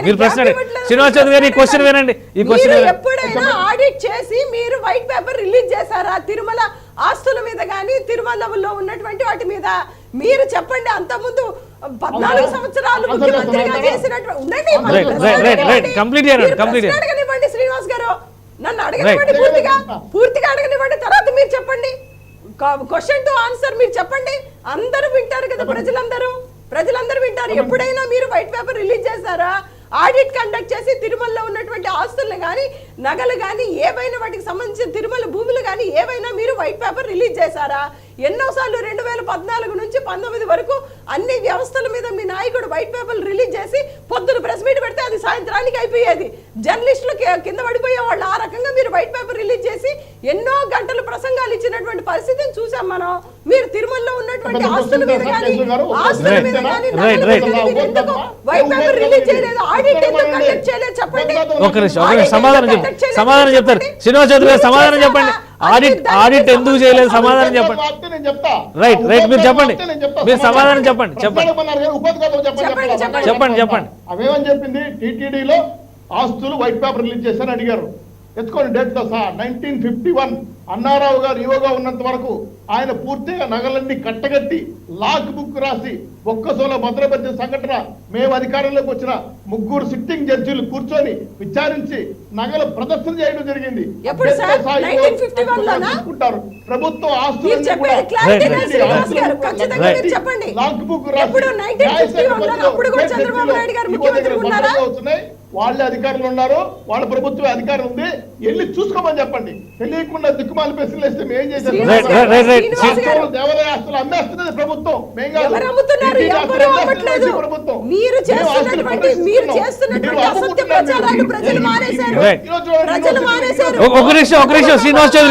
శ్రీనివాస్ చౌదరి గారు మీరు చెప్పే అబద్ధాలు ప్రజలు నమ్మడం మానేశారండి. ఎప్పుడైతే చంద్రబాబు నాయుడు గారు సైబర్ టవర్ నేను కట్టాను, అది నేను కట్టాను, బంగాళాఖాతం నేనే దొప్పించాను, అన్ని నేనే చేశాను, సంస్థ నేనే చేశాను అని చెప్పడం చెప్తుంటే మానేశారండి.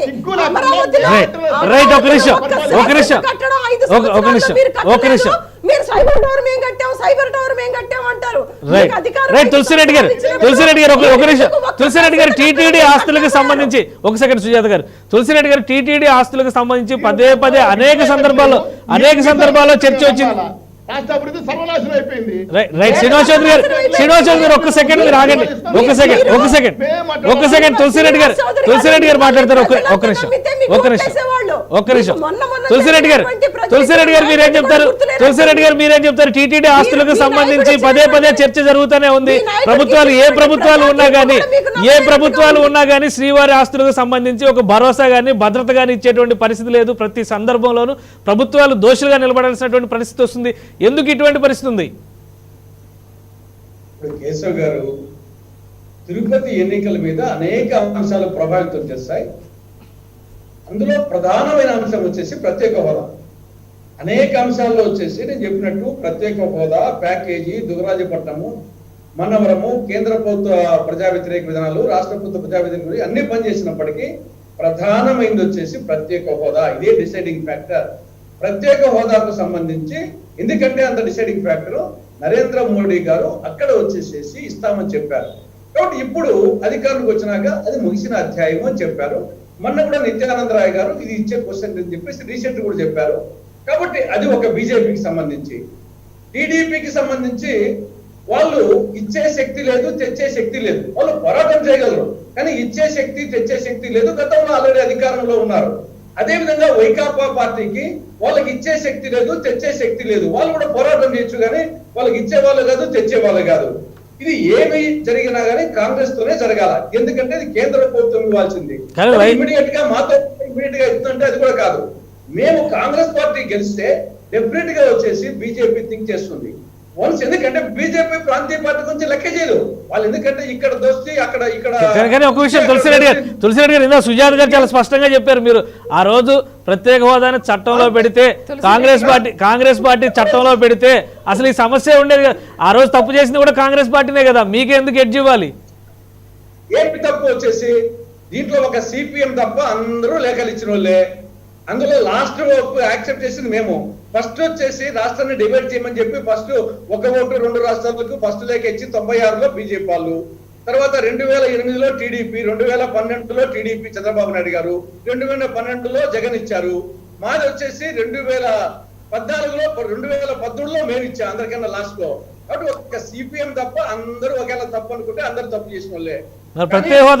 ప్రత్యేక హోదా గురించి చట్టంలో పెడితే సమస్య ఉండేది కాదు కదా. ప్రత్యేక హోదా గురించి ఆంధ్రప్రదేశ్ చట్టంలో పెట్టుంటే సంజీవని ఒప్పుకుంటున్నారు. దాన్ని వచ్చేసి బీజేపీ కన్నా ఇవ్వాలా, మేమన్నా ఇవ్వాలా. ప్రాంతీయ పార్టీలకు శక్తి లేదు, తెచ్చే శక్తి లేదు, ఇచ్చే శక్తి లేదు. అది వాస్తవం. కాబట్టి కేంద్రంలో వాళ్ళన్నా ఇవ్వాలా, మేమన్నా ఇవ్వాలా. వాళ్ళు ఇవ్వమని చెప్పారు, మేము ఇస్తామని చెప్తున్నాము.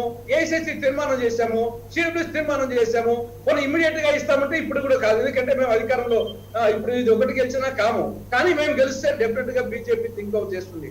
వన్స్ మళ్ళా వచ్చేసి ఈ యొక్క సింహం మేలుకుంటే సింహం గెలిస్తే మళ్ళీ ఇబ్బంది అని చెప్పేసి డెఫినెట్ గా ఈ ప్రభావం, తిరుపతి ప్రభావం రేపు ఆంధ్రప్రదేశ్ మీద, ఎంటైర్ కంట్రీ మీద పడుతుందనే ఉద్దేశంతో భయపడినా వాళ్ళు ఇవ్వాలా, లేకుంటే వచ్చే ఎన్నికల్లో మాకు అధికారం ఇస్తే అప్పుడు ఇస్తాం.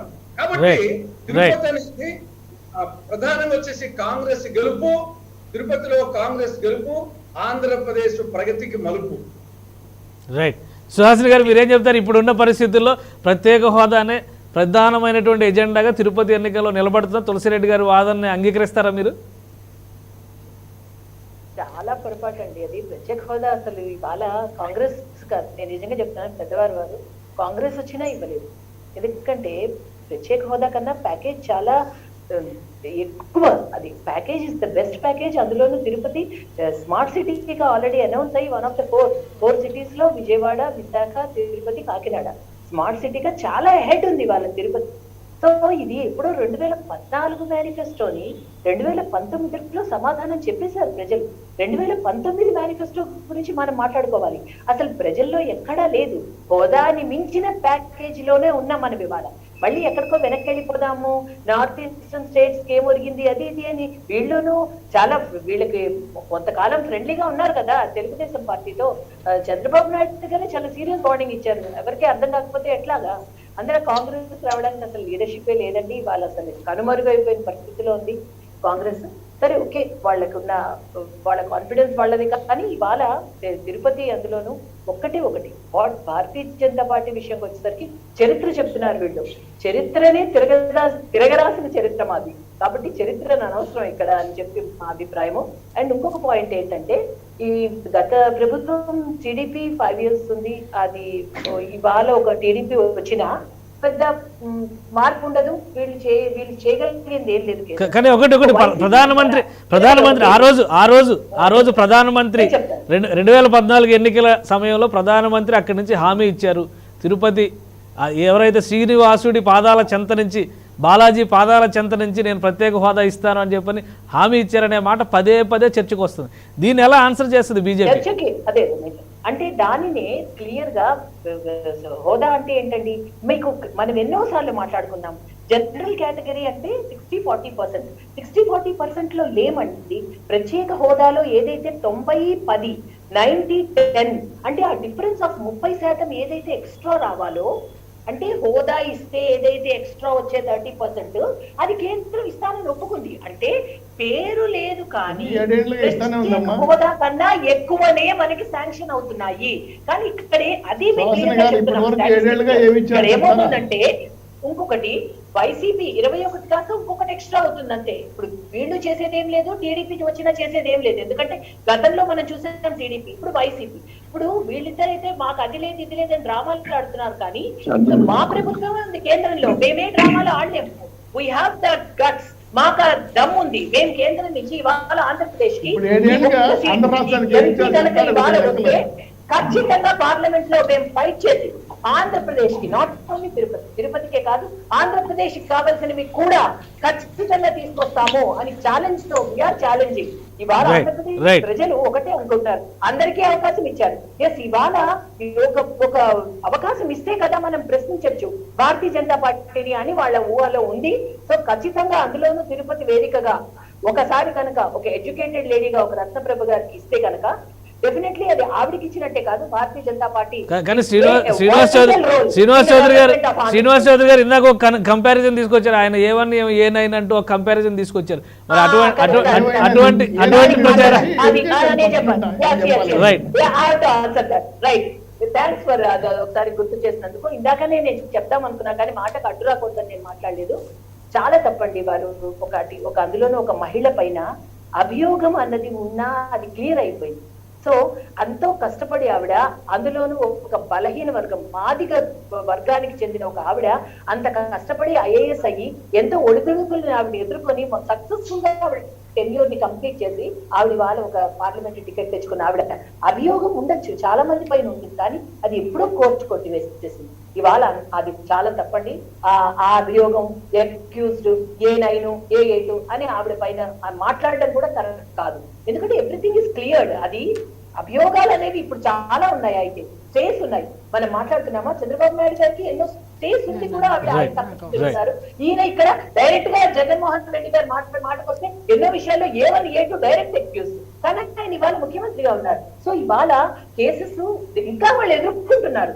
ఈవిడ క్లియర్ గా క్లోజ్ అయిపోయి ఆవిడ క్రిస్టల్ క్లియర్ గా మన ముందుకు వచ్చారండి. సో అది మనం మాట్లాడడం కరెక్ట్ కాదు. ఇంకొక మాట కూడా అన్నారు ఇందాక శ్రీనివాస్ చౌదరి గారు మాట్లాడుతూ, జనసేన గారి గురించి మాట్లాడుతూ ఇట్లా సినిమా ఫేము, సినిమా గ్లామర్ తో అని.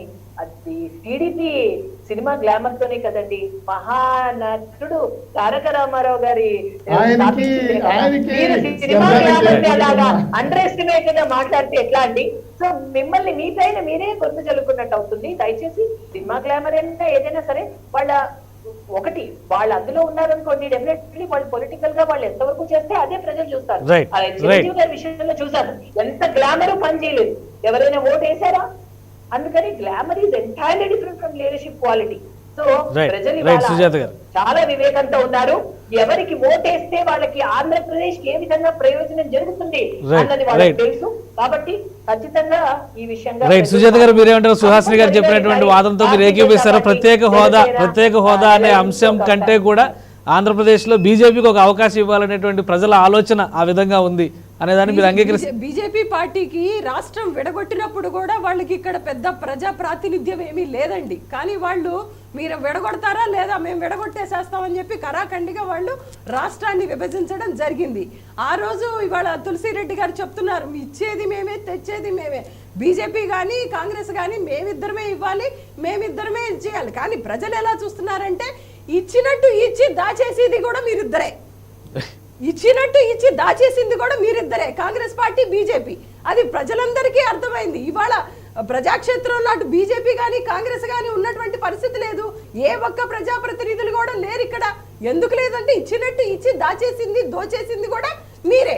ప్రత్యేక ప్యాకేజీ వల్ల ఏమీ రానప్పుడు, ఒక్క నిమిషం, ప్రత్యేక ప్యాకేజీ ఏమీ రానప్పుడు తిరుపతి వేదిక చెప్పవలసి వచ్చింది మీరు. నన్ను చెప్పనివ్వండి, వాళ్ళు మాట్లాడినంత సేపు నేనేం మాట్లాడలేదు కదా. తిరుపతి వేదిక ప్రధానమంత్రి గారే చెప్పడం జరిగింది. మీరు స్పెషల్ ప్యాకేజీ ఇంతకంటే బెటర్ అయినప్పుడు కానీ ఒకటి అంటే ఇందా తులసిరెడ్డి గారు కూడా ఒక పాయింట్, ఒక్క నిమిషం సుజాత గారు ఆ రకంగానే కన్విన్స్ ఒక్క నిమిషం, రైట్ ఇందా తులసిరెడ్డి గారు కూడా ఆ పాయింట్ రైజ్ చేశారు. ఎందుకు చెప్పారు? మేము బ్రహ్మాండంగా చేస్తున్నాం శాస్త్రి గారు, మేము బ్రహ్మాండంగా చేస్తున్నాం. అది మీరు చెప్పడం కాదు, మీ నాయకులు చెప్పడం కాదు. ప్రజలు ఇచ్చినటువంటి మ్యాండేట్ మీకు అక్కడ నిదర్శనం. కానీ ఒక విషయం సుజాత గారు, ఒక విషయం సుహాసిని గారు అన్న పాయింట్ ఒకటి, అంటే ప్రధానమైనటువంటి ప్రతిపక్షం పోరాడడం వేరు, అధికారంలో ఉన్నటువంటి ఒక పార్టీగా మీకుండే బలం వేరు. 22 మంది 21 మంది ఎంపీలతో మీరు పోరాడితే ఖచ్చితంగా ఇద్దరు ఎంపీలతో తెలంగాణ సాధించినటువంటి పరిస్థితి ఉంది కదా. అలాంటప్పుడు ప్రత్యేక హోదా విషయంలో అధికారంలో ఉన్నటువంటి వైఎస్ఆర్సీపీ ఎందుకు చొరవ తీసుకోదు? ఒకటి మరి సుహాసిని గారు తెలుసు అన్నారో తెలియక అన్నారో తెలియదు కానీ డ్రామాలు ఆడలేము అని చెప్పేసి అన్నారు. డ్రామాలు ఆడలేరు పాపం. కానీ వాళ్ళు ఆడుతున్నది 2014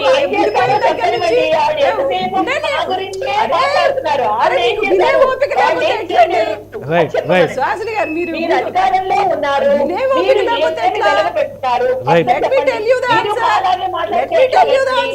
స్ట్రైట్ గా ఆన్సర్ చేయండి. మీరు ఏం చేస్తారనే చెప్పండి. మీకంటే మీరు ఉడికెందుకు? అధికార స్థానంలో ఉన్నారు. అవునండి, మేము అధికార స్థానంలో ఉన్నాం. ఉట్టిగా పంచి పెట్టడం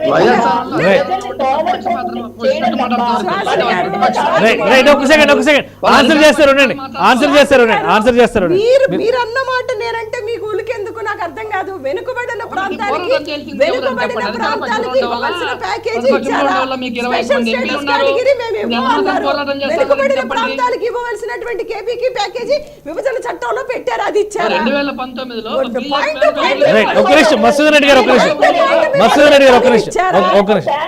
అంటే వెనుకబడిన ప్రాంతాలకు ఇవ్వవలసినటువంటి ప్యాకేజీ కూడా మేము ఇవ్వమని చెప్తారా? మేము ఇవ్వమని చెప్తారా? మీరు చెప్పండి. మరి తీసుకురండి. ఎవరు వస్తున్నారు? మేము తీసుకొస్తాం అంటారు, మీరు తీసుకురారు. మీరు తీసుకురండి. ఎవరు ఇవ్వవలసినటువంటి ప్యాకేజీ ఇచ్చినారా అది చెప్పండి. శాంక్షన్ అయినవి మీరు తెచ్చుకోలేకపోతున్నారు, అది మీ అసమర్థత. మేము తెస్తాం. మీరు ఇప్పుడు అధికారంలో ఉండి మీరు చేయలేకపోతున్నారు, మీరు తెచ్చుకోలేకపోతున్నారు, మేము తెస్తాం. అదే మా ఎజెండా. 2014 నుంచి మీరు ప్రవేశపెట్టిన బడ్జెట్లలో ఆంధ్రప్రదేశ్ కి మొండి చెయ్యే ఉందండి, అది ప్రజలందరికీ తెలుసు. ఎప్పుడు బడ్జెట్ ప్రవేశపెట్టా ఆంధ్రప్రదేశ్ కి హెడ్ లైన్స్ లా కనిపిస్తుంది పేపర్లో. మీరు ఎందుకు 2014 నుంచి మీరు ఇవ్వలేకపోతున్నారా?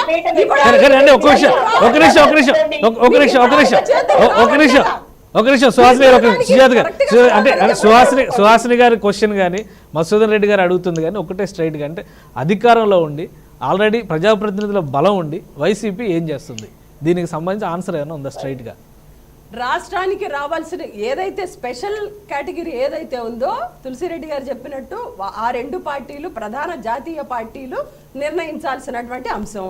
వీళ్ళు ఇచ్చినట్టే ఇచ్చి వీళ్ళు దాచేసిన సంగతి మనకి తెలుసు. కాంగ్రెస్ పార్టీ, బీజేపీ పార్టీ అధికారంలోకి రాగానే ఖచ్చితంగా నిక్కచ్చిగా చెప్పింది మేము ఇచ్చేది లేదు అని. సరే, స్పెషల్ ప్యాకేజీ కింద ప్రజల్ని మీరు ఏమన్నా కన్విన్స్ చేశారా? మీ లీడర్స్ ఏమన్నా ప్రజల్లోకి వచ్చి ఒక స్టేట్మెంట్ ఇచ్చారా? ఈ ప్యాకేజీ మేము ఇచ్చాము, దీని బదులు ఇది ఇచ్చాము. అరే మీరేంది, మీకేం పని అంటాడేందండి?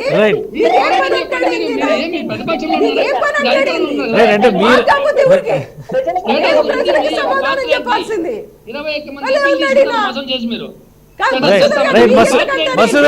మసూద్ గారు మాట్లాడండి. ఒక నిమిషం మసూద్ గారు మీ క్వశ్చన్ అడగండి. మీ క్వశ్చన్ అడగండి. 20 మందికి పై మాకు ఎంపీ సీట్లు ఇస్తే స్టేటస్ మేము తెస్తామన్నారు. 21 మంది ఎంపీలు ఆంధ్రప్రదేశ్ ప్రజలు మీకు మోసపోయి ఇచ్చారు. మీరు ఏ పోరాటం చేస్తున్నారు? పార్లమెంట్ లో మీరు స్టేటస్ తెస్తామని ప్రజలను మోసం చేశారు. దానికి ఏం సమాధానం చెప్తారు చెప్పండి. ఎవరు మోసం చేశారు? ఏ రకంగా మోసం చేశారు చెప్పండి. చెప్పండి ఎలా చెప్పండి మధుసూదన్ గారు, ఎలా? అట్లా కాదమ్మా, మీరు ఒకసారి ఆలోచన చేయండి. మీరు ఆంధ్రప్రదేశ్లో మాకు అత్యధిక ఎంపీ సీట్లు ఇస్తే మేము స్పెషల్ స్టేటస్ తెస్తాము అని చెప్పి మీరు చెప్పారా లేదా? చెప్పి ప్రజలు మోసం చేసి 21 ఎంపీలు గెలిచారు. మీరు ఇప్పుడు పార్లమెంట్ చేస్తున్న చెప్పండి. ఇంతకుముందు 2018 నేను సమాధానం చెప్తున్నాను, ఉండండి. ఇప్పుడు మీరు రాజీనామా మధుసూదన్ గారు ఉండండి, నేను సమాధానం చెప్తున్నాను, ఉండండి. మీరు ప్రత్యేక స్పెషల్ స్టేటస్ కేటగిరీ ఇస్తానన్నటువంటి బీజేపీ ఇవ్వలేదని అడగడం ఏ రోజు చేతగా బీజేపీ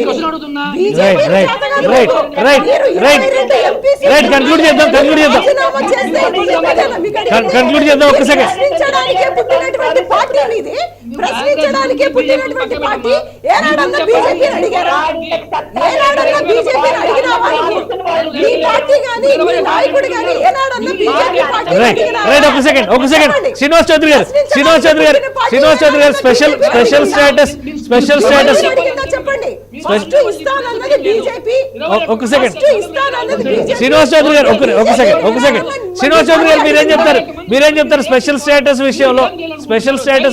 ఒక నిమిషం మసూద్ గారు, శ్రీనివాస్ చౌదరి గారు మీరేం చెప్తారు స్పెషల్ స్టేటస్ విషయంలో? ప్రతిసారి ప్యాకేజీకి అంగీకరించడం వల్లే ఆగిపోయింది అనేటువంటి ప్రశ్న వస్తుంది. తెలుగుదేశం పార్టీ నేత దీనికి సమాధానం ఏం చెప్తారు? స్పెషల్ ప్యాకేజ్ తర్వాత స్పెషల్ వెహికల్ వచ్చింది, స్పెషల్ ప్యాకేజ్ వెహికల్ అది మర్చిపోయినారు. మళ్ళా ప్యాకేజ్ వెళ్ళిపోయింది, మళ్ళీ ఇంకోటి వచ్చింది. అన్ని కాకుండా మళ్ళీ నీతి ఆయోగ్ వచ్చింది, మళ్ళీ పంచవర్ష ప్రణాళిక వచ్చింది. ఎందుకంటే ఎక్కడ 14th ఫైనాన్స్ లో ఆంధ్ర రాష్ట్రానికి ప్రత్యేక హోదా ఇవ్వద్దని ఎవరు చెప్పింది లేదు. ఏ నియోజకవర్గ నీతి ఆయోగ్లో చెప్పలేదు, 14th ఫైనాన్స్ కూడా చెప్పలేదు. కేంద్ర ప్రభుత్వం తప్పకుండా ఈ రాష్ట్రానికి మీకు ప్రత్యేక హోదా ఇస్తామని చెప్పి 5 ఏళ్ళు కాదు 10 ఏళ్ళు ఉండాలని పార్లమెంట్ లో వెంకయ్యనాయుడు గారు వాదించిన బిగ్ క్లిప్పింగ్స్ అన్ని మన టీవీలో వచ్చాయి. అయితే ఏదైతే చట్టరూపంగా కావాల్సిన మన ఆంధ్ర రాష్ట్ర ప్రత్యేక ప్యాకేజ్ ఆపేసి ప్యాకేజ్ ఇస్తామని చెప్పి దీని బదులు ఇతర రాష్ట్రాల్లో ఉన్న 14 రాష్ట్రాల్లో కూడా మేము ప్రత్యేక హోదా ఇస్తున్నాం, ఈ 14th ఫైనాన్స్ తర్వాత నిధులు కేటాయించలేమని చెప్పి దీనన్నింటిలో భాగంగా కానీ ఉన్నాడు సార్. ఒక్క నిమిషం సార్, ఇవన్నీ కూడా జనం చూశారు, ఇవన్నీ బీజేపీ ప్రాంత రాష్ట్ర ప్రజలు మోసం చేశారని పట్టబయలుగా తెలిసిపోయింది. అందుకే కేంద్ర రాష్ట్రాలకు బుద్ధి చెప్పే విధంగా తెలుగుదేశం పార్టీ పార్లమెంట్ పెట్టి ఈసారి గెలవబోతున్నారు. తులసిరెడ్డి గారు ఫైనల్ కన్క్లూడ్ చేద్దాం. మీరు అనుకున్నట్టుగా ప్రత్యేక హోదా అంశమే తిరుపతి ఎన్నికల్లో ఎజెండా కాబోతుందా? అన్ని పార్టీలను కూడా ప్రజలు ఈ విషయంలో నిలదీసే అవకాశం ఉందంటారా? 100%. ఇప్పుడు ప్రత్యేక హోదా, ప్రత్యేక ప్యాకేజీ, ప్రత్యేక అసిస్టెన్స్ మూడు వేరు. ప్రత్యేక హోదా, స్పెషల్ డెవలప్మెంట్ ప్యాకేజ్, ప్రత్యేక ప్యాకేజీ, ప్రత్యేక అసిస్టెన్స్ అంటే 150 సెక్షన్స్ లో 13 షెడ్యూల్ కింద దాదాపు 5 లక్షల కోట్ల రూపాయలు. దాని కింద పోలవరము, 11 ఇన్స్టిట్యూషన్స్, కడప జిల్లా స్టీల్ ప్లాంట్, ఇవన్నీ కలిసి 3వ వరం. కాబట్టి ఈ 3 ప్రధానమైనటువంటి అంశాలు, ఈ 3 కేంద్రమే ఇవ్వాలి. కాబట్టి కేంద్రం నేను ముందే చెప్పినట్టు బీజేపీ అన్నా ఇవ్వాలా, కాంగ్రెస్ అన్నా ఇవ్వాలా, ఈ ప్రాంతీయ పార్టీలు కాదు. వాళ్ళు పోరాటం చేయగలరు, అడగగలరు. కాబట్టి ఇప్పుడు ఆల్రెడీ వైకాపాకు మొన్నటి వరకు 22 ఉన్నారు, ఇప్పుడు 21. ఇంకా దుర్గా ప్రసాదరావు ప్లేస్ లో గురుమూర్తి పోయి ఏం చేస్తాడు? ఇంకా అదే విధంగా వచ్చేసి టీడీపీ వాళ్ళు 3 ఉన్నారు, ఇంకొకరు వచ్చి 4 ఏం చేస్తారు వచ్చేసి. కాబట్టి బీజేపీ వాళ్ళు ఇవ్వమని చెప్పారు, వాళ్ళకి వచ్చేసి గెలిచినా ఓడిపోయినా ఇవ్వమని చెప్పేశారు. కాబట్టి ఖచ్చితంగా దీంట్లో రాష్ట్రము డెవలప్ కావాలంటే, ఈ 3 డెవలప్ రావాలంటే ఖచ్చితంగా కాంగ్రెస్ అభ్యర్థిని గెలిపిస్తేనే. థ్యాంక్ యూ తులసిరెడ్డి గారు. కన్క్లూడ్ చేద్దాం. ఇంకా థ్యాంక్ యూ సుహాసిని గారు, థ్యాంక్ యూ సుజాత గారు, మసూదన్ రెడ్డి గారు, శ్రీనివాస్ చౌదరి గారు కూడా ధన్యవాదాలు. ఇది తిరుపతి ఉప ఎన్నికకి సంబంధించి రాజకీయంగా వాదోపవాదాలు ఎలా ఉన్నా కానీ ప్రత్యేక హోదా అంశం ప్రధానమైనటువంటి ఎజెండాగా మారే అవకాశం కనిపిస్తుందని చెప్పని విశ్లేషకులు అందరూ కూడా అభిప్రాయపడుతున్నారు. అలాగే రాజకీయ పార్టీలు కూడా ఈ అంశం పైన ప్రజలకు సమాధానం చెప్పాల్సినటువంటి పరిస్థితి ఖచ్చితంగా ఎదురయ్యేటువంటి వాతావరణం కనిపిస్తుంది. ఇది ఇవాళ ప్రైమ్ డిబేట్. Keep watching.